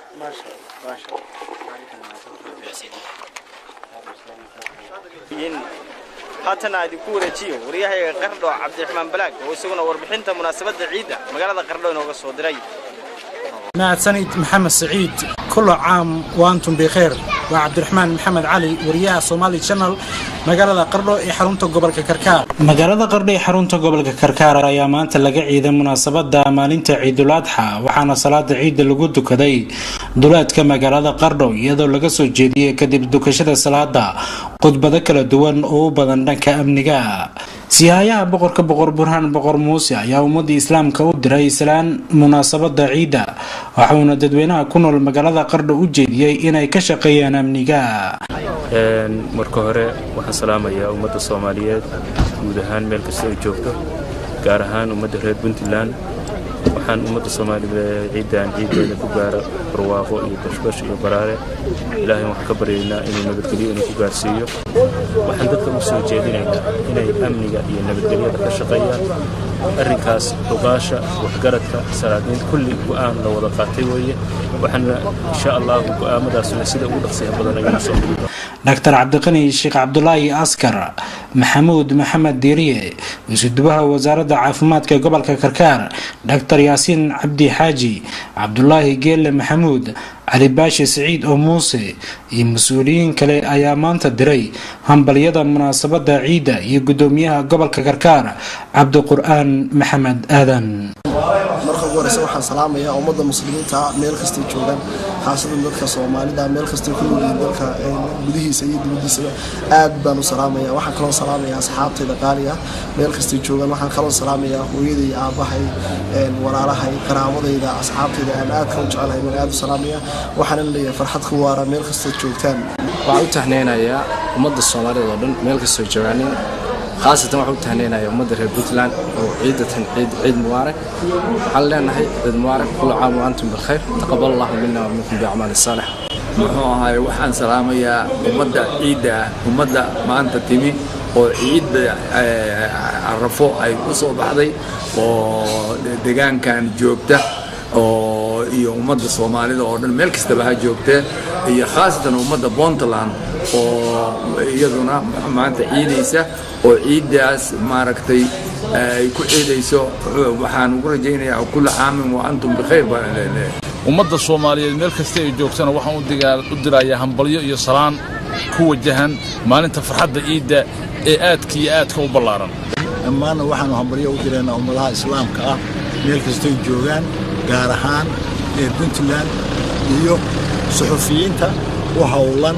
inay had iyo jeer tibiyaan dadka wararkooda marka waxa weeye waxaan leenahay ilaahay bisheena khayr u gaarsiin ilaahay cirka madaxayga Allahna ka sii ilaahay nabad amni caamiya Allahna sii Soomaaliya oo ilaahay amni caamiya Allahna sii ilaahay waxaanu ka baranay muxuu ahaa in barwaaqay basbasan ku gaaro magacaygu waa Maxamed Ismaan Saciid oo kamid ah bulshada ku nool magaalada Qardho waxaan salaamayaa dhammaan muslimiinta meel kasta ay joogaan dalka gudihiisa muslimiinta adduunka meel kasta ka joogaan gaar ahaan dadka Soomaaliyeed gudaha iyo dibadda meel kasta ay joogeen dhammaan waxaan leeyahay maanta maalintaas weyn darteed oo ciid ah kullu caam wa antum bikhayr meel kasta ay joogtaan anigoo ah Wacay Saciid Rusbuure waxaan tahniyad ciidda u dirayaa Ciidul-Adha dadweynaha Soomaaliyeed dadweynaha muslimiinta inta aqaan ama waxaan leeyahay ciid mubaarak baan leeyahay si gaar ah salaamaya hooyaday Warsan Xaaji Muuse oo ku nool Cadan iyo walaalahay iyo eheladeyda qaraabadeyda iyo asxaabteeda iminkana waxaan ku wareejinayaa wariyaha Somali Channel magaalada Boosaaso Maxamed Deeq Cabdallah mahadsanid Cabdiraxmaan Baraag tukashada salaada Ciidul-Adha ayaa waxaa boqolaal ka mid ah shacabka Boosaaso kula tukaday masallaha garoonka kubadda cagta ee Boosaaso mas'uuliyiin ka tirsan maamulka Puntland labada gole mas'uuliyiinta maamulka gobolka Bari iyo kan degmada salaada kadib waxaa khudbado dardaaran oo munaasabada la xiriira ka jeediyay mas'uuliyiin kala duwan oo ka mid yahay duqa Boosaaso Xasan Cabdalla Xasan iyo Suldaan Cabdullaahi Saalax Jeeni Cad waxaan u hambalyeynaa dhammaan dadka islaamka caalamka ku nool ee gaar ahaan ummadda Soomaaliyeed meel joogtoba aan u baaqo oo dadka muslimiinta ay magaalada joogta inaan ugu baaqo inay muslimiinta kale ee tabarta daran maanta kale in loo gurmado in wax la siiyo in gacan fiican oo maxaa la yiraahdaa deeq leh loo fidiyo dadka jeelasha ku xiran dadka cusbitaalada ku jira dadka aan ciidin oo waqtigu u saamixin inay ciidi waayaan in la booqdo in naxariisna lagu eego rabbina loogu dhawaado baan u soo jeedinaynaa ummadannada waxaan u soo jeedinaynaa inay iscafido in qulubtooda isu furaan in naxliga iyo xaqdiga iyo xasadka iska daayaan salaada kadib ayaa qaar ka mid ah shacabka ku dhaqan magaalada Boosaaso waxaan la dhex qaadnay mikrofoonka Somali Channel si ay u salaamaan ehladooda munaasabada Ciidul-Adha darteed magacayga la yiraahdo Cali Maxamed oo kala soo hadlay magaalada Boosaaso dhammaan waxaan tahniyad iyo bogaadin u jeedinayaa ummadda Soomaaliyeed meel joogto gaar ahaan ummadda ku nool hadda deegaanadan aan joogno Puntland sidoo kale waxaan rajaynayaa Ilaahay subxaanahu wa ta'aala inuu ka aqbalo dadka muslimiinta acmaashoodii iyo hawsha ay soo guteen annagana dadkeenii aan hadda xajka tagin Ilaahay subxaanahu wa ta'aala waxaan ka rajaynayaa inuu dambi dhaaf nooga dhigo magacaygu waxa weeye Maxamed Cabdisamad Cabdullaahi halkaan waxaan doonayaa maanta inaan ka salaamo dhammaan ummadda muslimiinta meel walba ay joogaan waxaan kaloo halkaan ka salaamayaa dhammaan ummadda muslimiinta ee Soomaalida ah waxaan kaloo halkaan ka salaamayaa dhammaan eheladeeda iyo qaraabadeyda oo ay ugu horeyso hooyaday Faadumo Rashiid Warsame iyo aabahay Cabdisamad Cabdullaahi Warsame waxaan kaloo halkaan ka salaamayaa xaaskayga iyo cunugayga waxaan kaloo halkaan ka salaamayaa dhammaan asxaabteyda aan isku shaqadanahay ee shirkadda Somtel oo shaqeysa waxaan anoo fursadan qaaliga ah ee maanta maalintan farxadda leh aan uga faa'iideysanayaan halkan hambalyo gaar ah uga dirayaa hooyaday Timir Maxamuud Faarax iyo dhammaan walaalahay dalka dibadiisa jooga sidoo kale asxaabtayda qaaliga ah oo aan kaga faa'iideysanay fursadan qaaliga ah inaan u diro ugu horeyn adeerkay Cumar Xaaji Cali Cumar Garre Dr. Cabdulqaadir Jaziira Dr. Yaasiin Faarax Xasan Cali Xaaji Warsame Ismaaciil Aadan Diiriye Nuurudiin Aadan Diiriye iyo Cabdifatax Tahliil Samatar Cabdirasaaq Maxamed Cusmaan Maxamed Deeq Daacad dhammaan shakhsiyaadka runtii hadda maskaxdayda ku jira oo aan isleeyahay ciid wanaagsan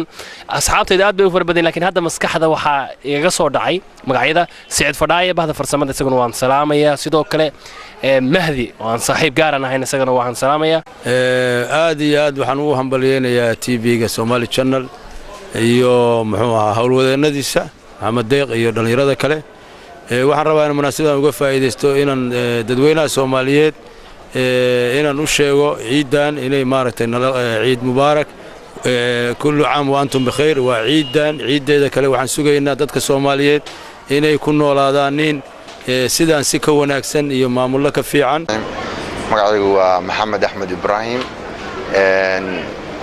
kullu caam wa antum bi alf khayr waxaan ornayaa muslimiinta Soomaaliyeed iyo muslimiinta caalamka oo dhan waxaan halkan ka salaamayaa dhammaan ummadda Soomaaliyeed gaar ahaan ummadda reer Puntland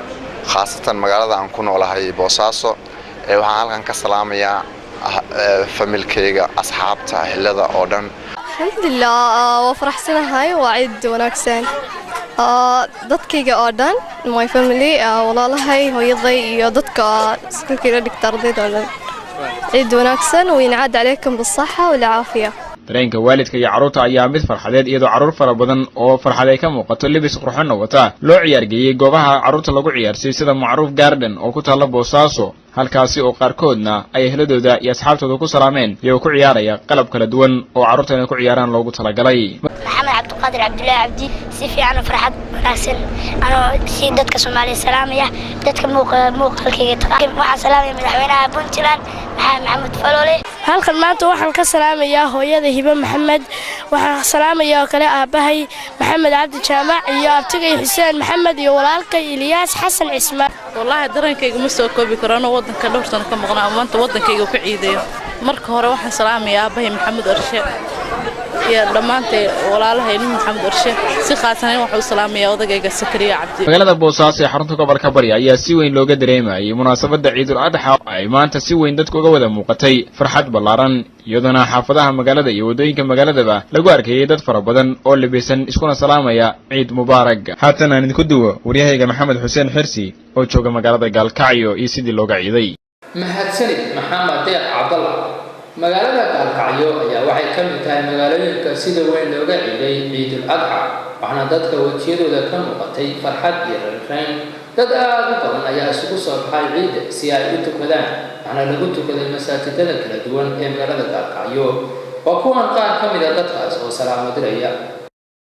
بسم الله الرحمن الرحيم الحمد لله رب العالمين السلام عليكم ورحمة الله وبركاته دمان أمد الصوماليات وحنا هذا فرحسنا إيمانتي إن هالكان أنا وهم بليو دمان أمد المسلمين تأجرهن أمد الصوماليات جرهن داودياش تلفزيون كصومالي جانل حنا هذا مهد علينا شغالة الصومالي channel وفرصة نوسي إن أنو ولا لهنا همبرية عيد اللي وداقنا عيد ونكسنا يان لنا هاي أنت حرام كتشوكتنا وحلنا الله سبحانه وتعالى هذه كأقبل حج كنا حج مبرور الله كديو أنت إذا كلو دلك تشوكت أما أن حج سنة كان هذين إن شاء الله وحرجينا إن إنسان ذا عندنا بيجونا إلهي وفضلين دونا دور بيدمو. بسم الله الرحمن الرحيم أنا مقعي صالح عبد الرشيد أنا عيال كي waxaan ummadda Soomaaliyeed meel walba ay joogan leenahay ciid wanaagsan ciidan ciideeda farxad iyo bashbash ku gaara. Assalaamu calaykum. Raxiim waxaad arkaysaan inay tahay maantayto ciidii weyneyd maalin aad u weyn oo ummadda muslimiinta dhexdeeda qiimo weyn ku leh waxaan rabaa inaan uga faa'iideysto jaaniskan oo aan iraahdo ummadda reer Puntland guud ahaan muslimiinta gaar ahaan reer Puntland inaan iraahdo hambalyo ilaahay waxaan ka baryaynaa ciidan ciideeda kale inuu nabad iyo wanaag iyo barwaaqo iyo bashbash iyo horumar inagu gaarsiiyo ilaahayna amni iyo salaamaan weydiisanaynaa iyo nabadgelyo. raxmaan raxiim anigoo magacaygu yahay Cabdiraxmaan Cabdullaahi Cali ahna wariye kamid ah wariyaasha telefishinka Soomaali Channel ee ka howlgala xarunta gobolka Mudug ee magaalada Gaalkacyo waxaan ummadda Soomaaliyeed meel kasta ay joogto aan leeyahay kullu caam wa antum bikhayr ciidan ciideeda kale bashbash iyo barwaaqo ku gaara. waxaan kale oo u hambalyeeyaa dhammaan wariyaasha telefishinka Soomaali Channel caalamka meesha kala joogaan waxaan leeyahay ciid wanaagsan. haddana waxaan ku wareejinayaa wariyaheena koonfurta magaalada Gaalkacyo Axmed Khaliif Geedi. maasantahay Maxamed Xuseen Xirsi. maanta oo ay ku beegan tahay maalinta koowaad ee ciidda Carafo ayaa waxaa si weyn looga ciiday dhinaca koonfureed ee magaalada Gaalkacyo oo uu ka arrimiyo maamulka Galmudug. wadooyinka waaweyn ee magaalada ayaa waxaa buux dhaafiyay dad aad u fara badan kuwaas oo ka qayb qaadanaya maalinta farxadda ciidda. qaar ka mid ah dadka reer Gaalkacyood ee maanta ka qayb qaatay ciidda ayaa hambalyo u diray maalinta farxadeed ee ciidda. runaantii ciidda Gaalkacyo si weyn oo khilaaf lahayn baa looga ciiday sida muuqata marka aad iyo aad baan ugu mahad celinaynaa ugana hambaliyeynaynaa bulshada farxadda iyo damaashaadka ay la wadaagayaan xujayda rukrigaas weyn soo gutay annagana waxaan rajaynaynaa kuwa inuu alla noogu dambi dhaafo maalinta farxaddeed runtii maanta waa maalin weyn qof kasta oo muslimana waa maalin runtii u weyn maadaama ay tahay maalinta xujayda baytullaahi alxaraam ay acmaasha ugu faraha badan leh maanta ay gudanayaan ay tahay oo shalay Carafa ka soo dareereen maantana ay buuraha Minana ay garanayaan xalqigii iyo dawaafkii iyo sacyigiina ay gudanayaan runtii annaguna sidaas oo kale aad baan ugu faraxsanahay dhinaca kale qaar ka mid ah jaaliyadda waddanka Denmark ayaa waxa ay deeq soo gaarsiiyeen caruur agoon ah iyo dad kale oo ku dhibaataysanaa magaalada Gaalkacyo ee gobolka Mudug iyagoo ugu talagalay in ay ka farxiyaan maalintan farxadda weyn leh ee ciidda waxaana deeqdaasi oo ahayd lacag isla markaasina lacagta qaarkeed lagu soo gaday xoolo aad u fara badan loo qaybiyay caruurta iyo dad kale oo maata oo dhammaantood ahaa kuwa dhibaato ay ka muuqatay mar waxyo koonfurow inay maalintan farxadeed ee ciidda u qaybiso dadka dhibaataysan deeqdan ay u soo dhiibeen walaalahood ayaa faahfaahin ka bixisay farxadda ciidda iyo deeqda ay u qaybisay dadka dhibaataysan maanta waxaan halkaa ku qalaynaa ciidul fadxa aniga loola jiray oo muslimiintu ay dhali jirta ayaa maanta ayaan ku qalaynaa waxaana noo soo diray muslimiinta ku nool waddanka Denmark waxaana noo soo diray oo lacagahaas lagu soo hagaajiyay oo wakiil nooga ahaa Mahad Nuur Guuleed iyo Cabdiqani Cali Salaad oo wakiilka ahaa lacagahaas dadkii ka soo aruuriyay iyo uradii iyo gudiyadii dadkii muslimiinta ahaa ee waddanka ku noolaa waxaa lacagtaas loo soo diray dalka Denmark oo ay wakiil nooga ahaayeen wiilashaasi waxaana ugu ducaynayaa ilaahay inuu khayr ka siiyo waxaana halkan ku siino ku guddoonsiinay dad agoona dad cuuryaana dad maata iyo dad dadku ka seexday iyo dad indhala intaas ayaan siinay waxaana rajaynayaa ilaahay subxaanahu wa tacaala xoolaha maanta halkaa lagu qalay ee awoodda leh waa weyninka qaba in jidka siraadina ilaahay uga gudbiyo deegaano fara badan oo ka tirsan dowlad goboleedka Galmudug gaar ahaan degmooyinka Hobyo iyo deegaano kale ayaa sidoo kale maanta laga ciiday markaan aan ku wareejiyo wariyaha Soomaali Channel ee degmada Bortille Guuleed mahadsanid Axmed Khaliif Geedi wariyahayaga koonfurta magaalada Gaalkacyo daawadayaal meel kasta aad joogtaan baa kullu caam wa antum bil khayr degmada Bortille ayaa si wanaagsan loogu ciiday ciidda Ciidul Adha iyadoona masaajidda waaweyn lagu tukaday salaada ciidda تنظر نفس ما قدمت لغد واتقوا الله إن الله خبير بما تعملون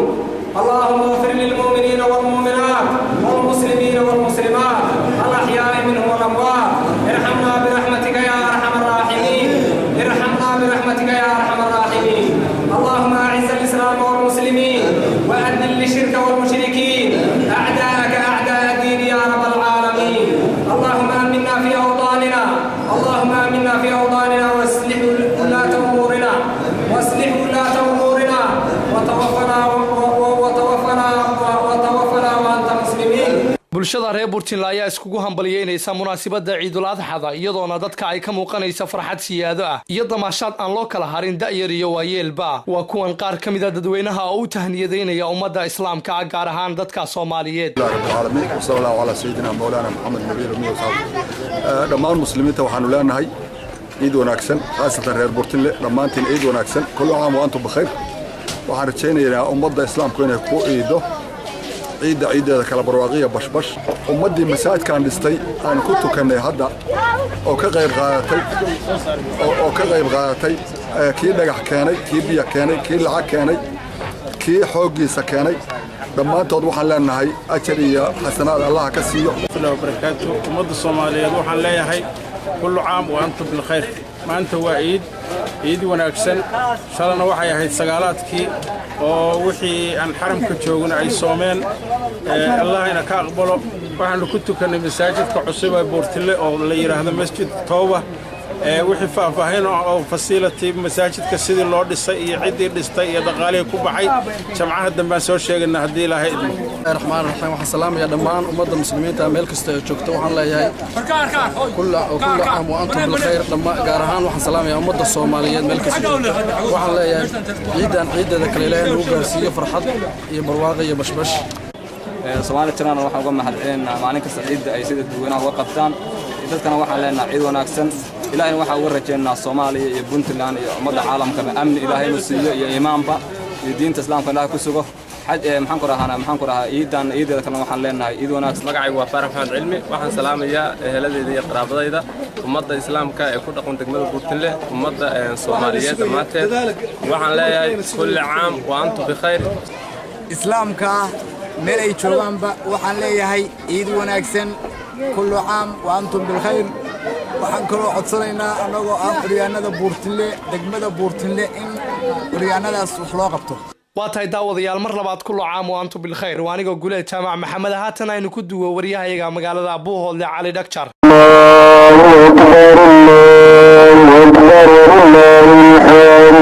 aad buu mahadsan yahay wariyahayaga Soomaali Channel ee degmada Buurtile ee imikana magaalada Buuhoodle shacabweynaha ku dhaqan magaalada Buuhoodle ee xarunta gobolka Cayn ayaa iyagu saaka salaadii Ciid al-Adha waxay ku tukadeen garoonka weyn ee kubadda cagta ee Xabado Stadium Football oo ay isugu yimaadeen boqolaal dadweynaha reer Buuhoodle oo isugu jira rag iyo dumar sidoo kalena waxaa saaka salaadii Ciid al-Adha lagu tukaday masaajidka Al-Rawda oo ah masaajid laba dabaq ah oo ku yaala magaalada Buuhoodle oo dhawaan la dhisay iyo waliba fagaarayaasha masaajidkaasi uu leeyahay dhammaan dadkii saaka ciidan tukaday waxaa wajiyadooda ka muuqday farxad iyagoo isku hambalyeynayay munaasabada ciida awgeed waa kuwan qaar ka mid ah dadweynaha ku dhaqan gobolka Cayn oo telefishinka caalamiga ee Soomaali Channel dhex qaaday mikrofoonka isu diray hambalyo iyo munaasabada ciida a'uudu billahi minash shaytaanir rajiim bismillaahir rahmaanir rahiim magacaygu waa Yaasiin Ismaad waxaan joogaa deegaanka Buuhoodle waxaan halkan hambalyo salaan ugu dirayaa bulshada Soomaaliyeed dhammaan iyo muslimiinta dhammaantood waxaan leeyahay kullu caam wa antum bil khayr insha Allah waxaan idin rajaynayaa sanadkiisa inaad ku gaadhaan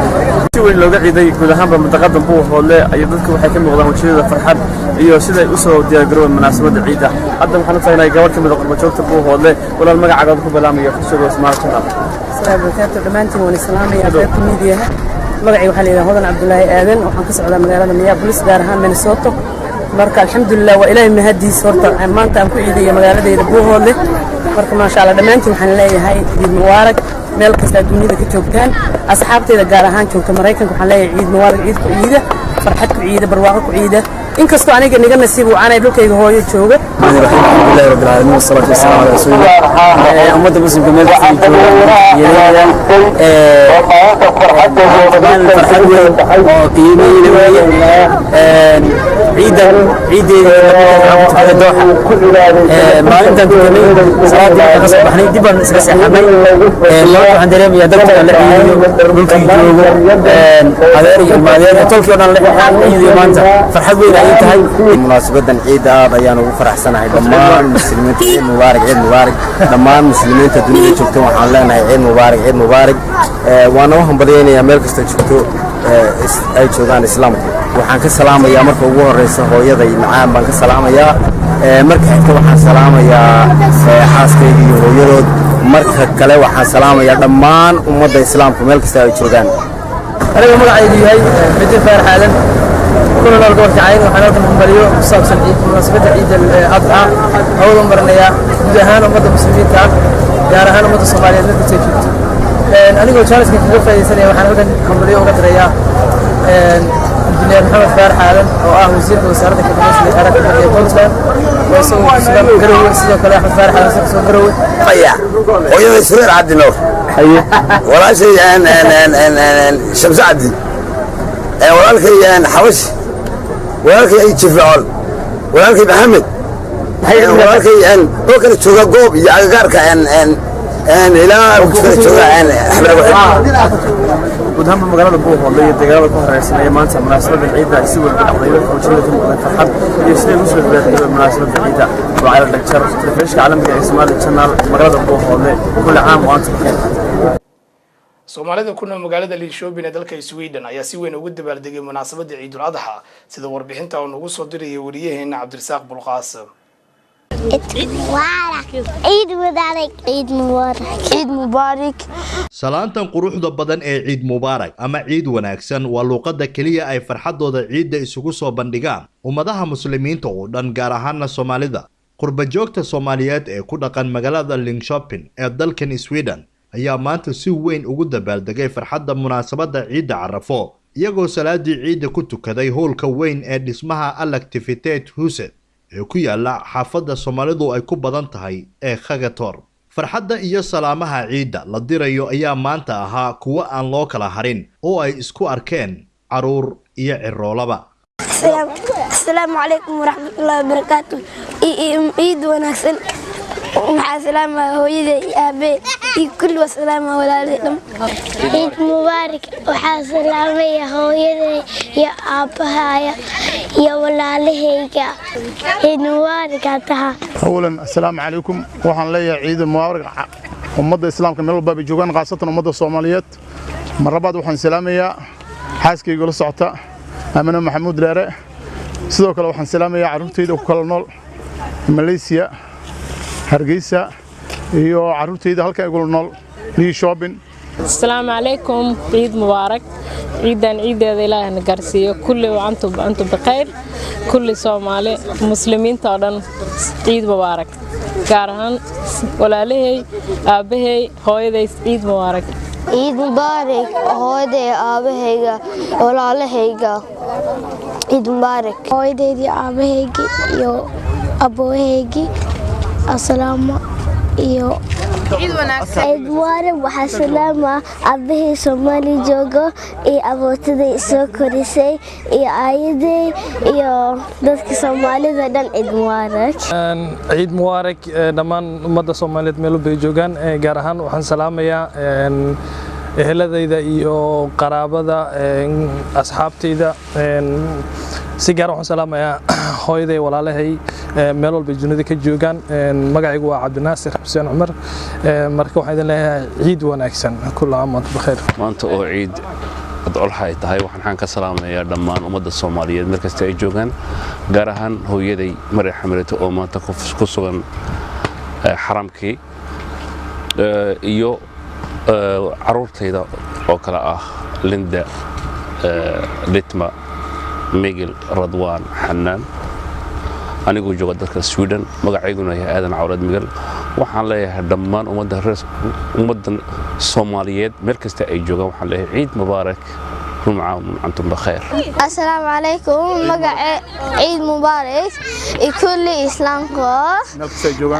ملك استجوبا مقعيو وعدنان عبد النور محمد سياد والسلام على فاميلي كيادان. السلام عليكم عيد مبارك أنا حسلامة وإذا أبيك يا ولا لياشيدا عيد مبارك أنيتها. بسم الله الرحمن الرحيم عيد مبارك وأنتم بالخير halkaan waxaan ka salaamayaa walaalahay dhamaantood iyo caruurtayda iyo wixii ehelkayga dhamaantood oo salaamaya assalaamu calaykum meeshan waxaan ka salaamaa anoo xaliim cali lowle familkayga oo dhan hooyaday aabahay walaalahay walaashii Nasro كل إسلامك خاصة صومالية عيد وناكسن كل مقعي عادل وايا عادل عبد النور محمد سيد وسلام هويدي أبهيو ولا شيء إلا نجته ولكن محمد السلام عليكم عيد مبارك وحسلام أمدكم إسلامك هويدي أبهي ولا لهيجة عيد مبارك كل عام وأنتم بخير مسلمين تقدر الدنيا كنال ولا لها عيد فيل عيد مبارك لها ولا أنت كسلامي فملك يورلن ولا نجي هويدي aabahay oo ku nool meel raay Holland walaanyagay oo ku nool Holland walaanyagay oo ku nool Saudi Arabia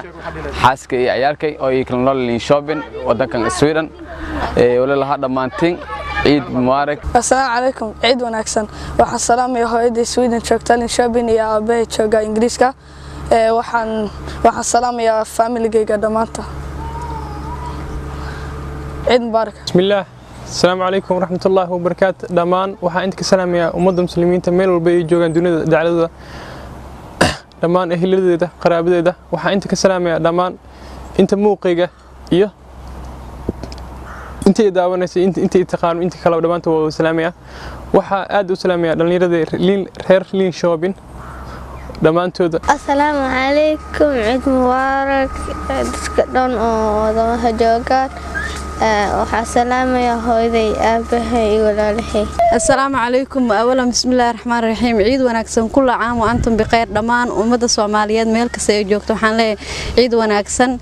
gaar ahaan waxaan halkaan ka salaamayaa hooyaday macaan ee aan jeclahay Faadima Abuukar Cabdisalaan iyo dhammaan walaalahay reer Sheekh Abuukar,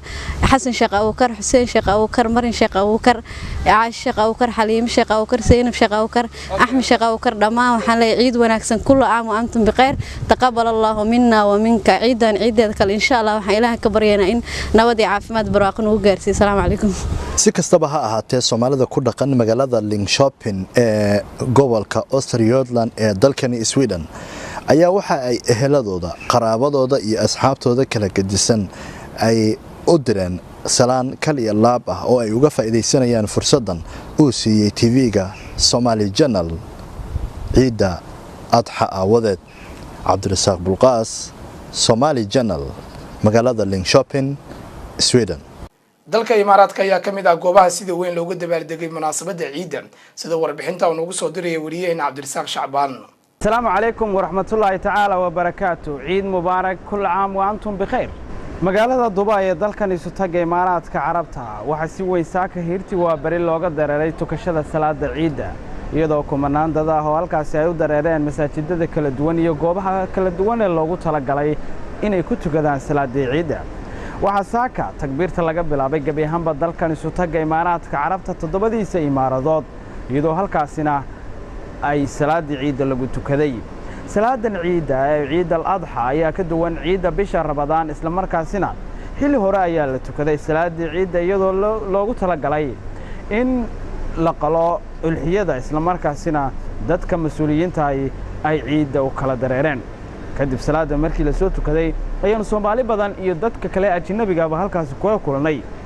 iyadoo halkaasina ay isku dhaafsanayeen salaada ciida kadib ciid mubaarak macal ciidayn. haddaba Soomaalida ku nool dalkan isu tagay Imaaraadka Carabta Dubai ayaan halkaas kula kulanay anagoo dareenkoodana weydiinay waxaana hadalladoodii kamid ahaa horta dhammaan ummadda muslimiinta meel walba ay joogaan ciid wanaagsan. waxaa khaasatan u salaamay hooyaday macaan oo ku nool Saudi Arabia, walaalahay eheladeeda, asxaabteeda iyo inta muuqayga iyo maqalkayga taqaano. ciid mubaarak. awalan waxaan halkan ka salaamayaa marka labaad waxaan halkan ka salaamayaa hooyaday macaan Warda Maxamed Cilmi, aabahay Maxamed Seeraar, dhammaan walaalaha ilmo Maxamed Seeraar iyo xaaskayga qaaliga ah Suways Faarax Abshir. marka labaad waxaan salaamayaa dhammaan shacabweynaha Soomaaliyeed gaar ahaan shacabweynaha reer Puntland. waa salaamantiin Somali Channel. aad ma santahay kana faa'iideysay fursadda ciida. waxaa halkaan ka salaamaa dhammaan familygayga oo kala ah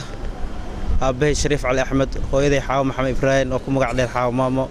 walaalahay Yasmiin Shariif Cali, Yuusuf Shariif Cali, Yunis Shariif Cali, Yaaqub Shariif Cali, Yaasir Shariif Cali, Caaisha Cabdicasiis iyo Raxmo. adigoo ku bilaabay magacaaga oo saddexan Ismaaciil Abubakar.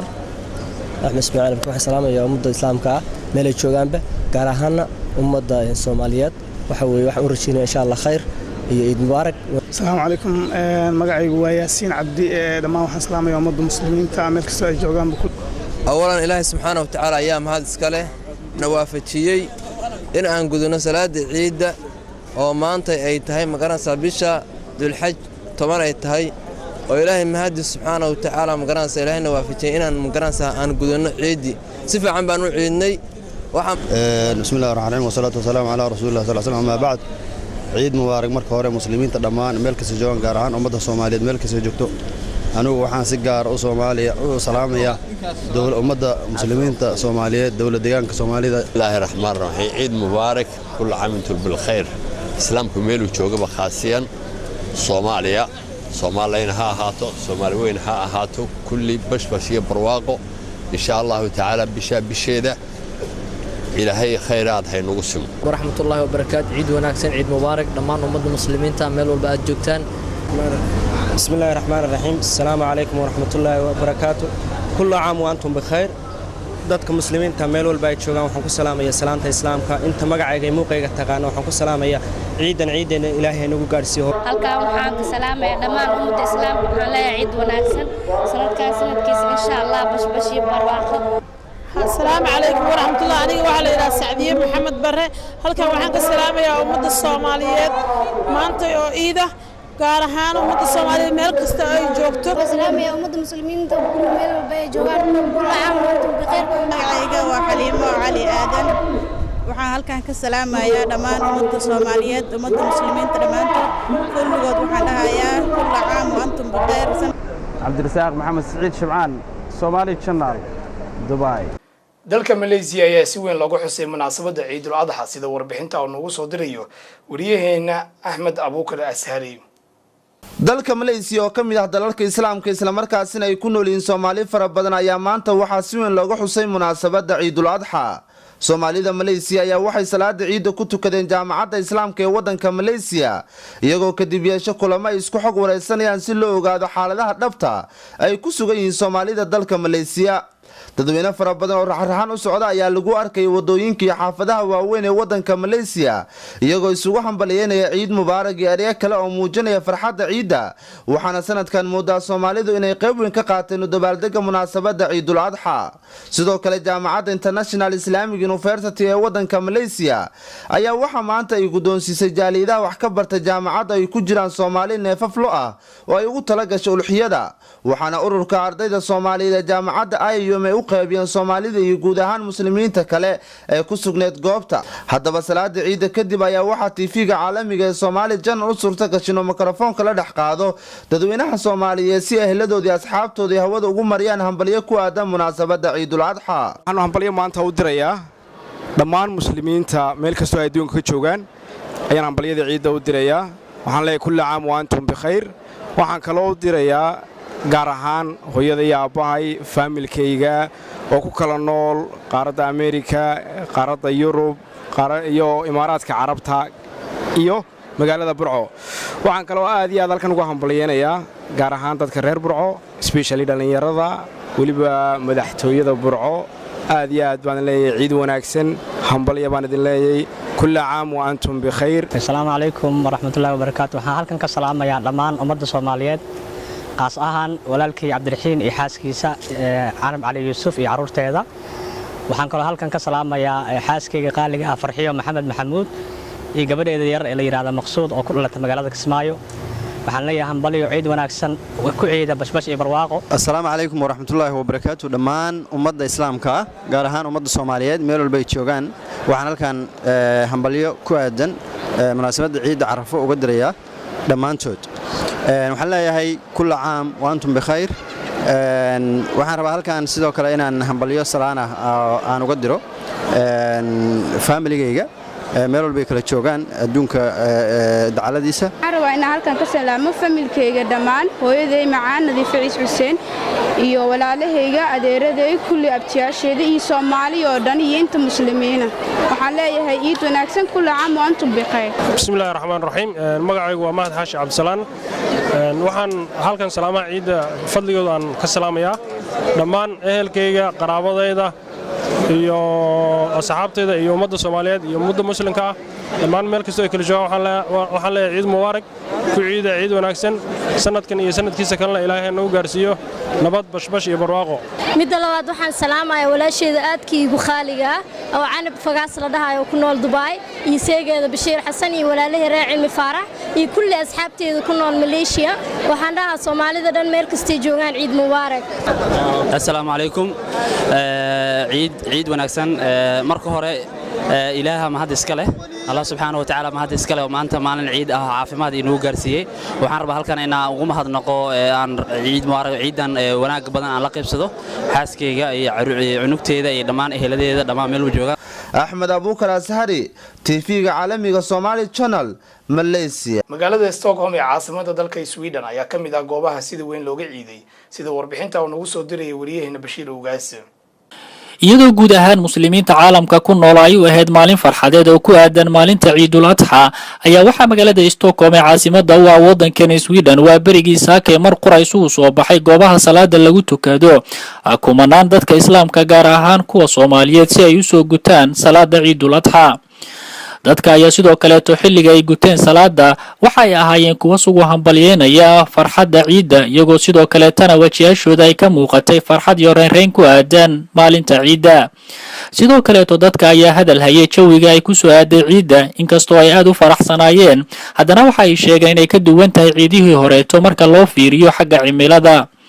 waa kuwana qaar kamid ah Soomaalida ku nool magaalada Stockholm oo iyagu farxadda la qaybsanaya qaar kamid ah eheladooda ku nool guud ahaan caalamka iyo qurbaha kullu caam wa antum bikhair wa jazaakum Allahu khayr waxaan leenahay qolyo ciid wanaagsan muslimiinta meel kasta ay joogaan khaasatan Soomaalida meel kasta ay joogaan جزاكم الله خير وبارك الله فيكم سفيعان بانتو إذني الحمد لله إلهي ومهدس إسكالي إلهي سبحانه وتعالى وحن كبريا إنه الجنة ديسي ومارتي نوكم إيو سمين تميل كستا الجوغان دمدافنا نوغا جزاكم الله خير بارك الله فيك وما سنتهي بشير وحال كان كسلام يا عيد ونكسر مركب ودمان ضدك المسلمين الصوماليات الدنك ميلو بيكي جوغان وحال كان كسلام يا دمان أهلكي وورس هويدي مكوى عبد الرحمن كنول صوماليا أحمدو walaalay reer ooyo meel ay ku nool yihiin adduunyada daafeeda waan ka salaamayaa waxaan salaamayaa habeertay iyo carruurteeda dhammaan iyadana meel badinka habeertay waxay joogtaa Masar yaro Cabdiraxmaan sidaas ayaan leeyahay salaam ciid wanaagsan dhamaantiin bismillaahir rahmaanir rahiim kullu caam wa antum bikhair waxaan salaamayaa dhammaan ummadda muslimiinta gaar ahaan dadka Soomaaliyeed meel kasta ay joogaan dal iyo dibadba waxaan salaamayaa khaasatan ummadda ku nool dalka Sweden gaar ahaan magaalada Stockholm saaxiibadeyda qaaliga dhammaantood meel kasta ay joogaan waxaan leeyahay ciid mubaarak waa ujeedaa dadkii dhammaan dadka Soomaaliyeed maanta soo baxeen way ciidayaan indhahooda waxaa ka wada farxad waxaan rajaynaynaa kuwa bulshada ku noolaana sidaas dhammaan in ciidayaan haddii alla isbaada Soomaali jannada sidoo kale ciid mubaarak magacayga waa Cabdinaasir Khaliif waxaan deganahay magaalada Stockholm dalka Sweden ومعلم فرحة وين لو حن سلام يا إسلام ضدك ومض إسلام كمان كشتي دقيقة دوينه هلن وحسلام خاص عن ومض الصومالية مال والبيجوجان بدها يدبدبه جارها وحسي سلام يا ومض الصومالية اللي دقن من ستوكهولم عيد مبارك عيد مبارك دمان ومض الصومالية دي ومض المسلمين كنا سلام يا كل حين وحجكي جوجان iyo dhammaan ummadda Soomaaliyeed caalamka idinka daawanaysa iyo baahda Soomaali channel waa mahadsantahay asmaan sharwac ku soo dhaw bismillaah ciid wanaagsan maalan dhammaan dadka muslimiinta dadka Soomaaliyeed gaar ahaan dhammaan dadka muslimiinta meel kasta joogaanba ilaa aan waa khayr dadka Soomaaliyeed waxaa leenahay ilaahay waxa ka baryayaa ilaahay inuu nabad wanaagsan iyo khayr iyo farxad iyo deganaansho iyo amni in ilaahay ku soo dabaaro halkan waxaan uga kaliya dhammaan ummadda Soomaaliyeed gaar ahaan ummadda muslimiinta meel walba joogaan gaar ahaan ummadda Soomaaliyeed khaasatan waxaan leeyahay waalidkayga oo ku nool Soomaaliya gaar ahaan magaalada Laascaanood ayaan halkan aad iyo aad leeyahay ciid mubaarak oo kulli caam wa antum bikhair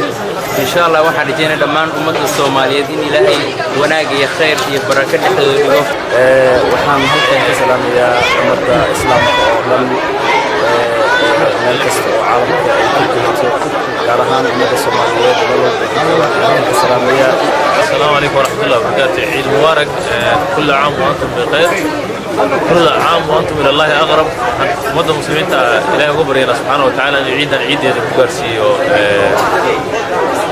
يعني خير يبرواقه أمة الصومالية إلهي سبحانه وتعالى وتبارك هذا كان أمة الصومالية وحلنا عيد مبارك ما يخصي جوجان أول عيد وناسن وجودهان أمة الصومالية كارهان ذات يسوع كنول نرجو أخبار محمد الدون أكان وحان السلام يا نويدا uga hambalyeynaya horta awalan hooyaday aan jeclahay cawrada diiri weheliyo oo ku nool gobolka galguduud gaar ahaan magaalada ceel la helay sidoo kale xaaskeyga kalsoon sheekh cabdulqaadir iyo dhammaan carruurteyda oo dhan iyo guud ahaan walaalahay ila jooga Sweden iyo guud ahaan iyo walaalaha kale oo jira dhammaan ummadda Soomaaliyeed meel kasta joogaan waxaan leeyahay ciidan ciideeda kale bashbash iyo nabad iyo barwaaqo ku waara daawadan waxaan kusoo gabagabeynaa warka TV-ga Somali Channel in kaga imaanaya xarunta labaad ee TV-gu ku leeyahay magaalada Nairobi warkan waxaan la socodsiinaya anigoo ah Faysal Caseer Maxamed warka markii xigeentan ku kulmi doono waa dhamaanteen way kaga tageynaa nabadgelyo